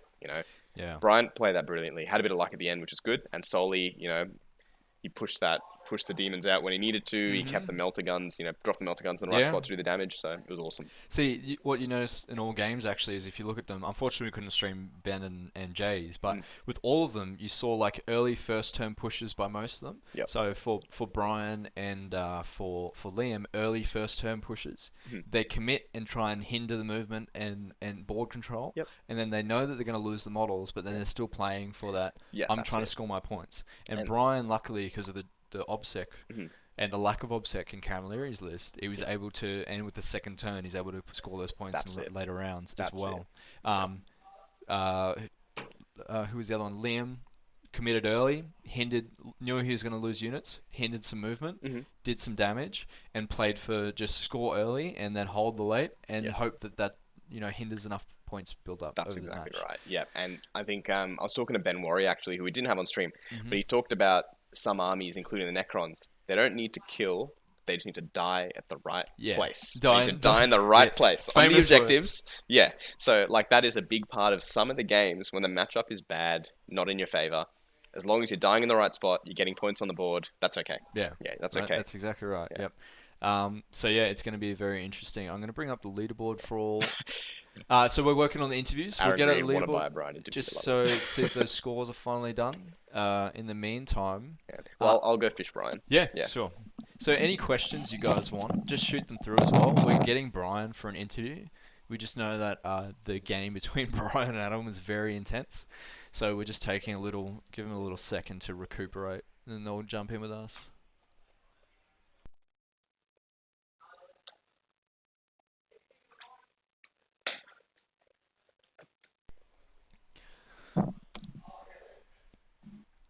So yeah, wanted to buy a Brian interview.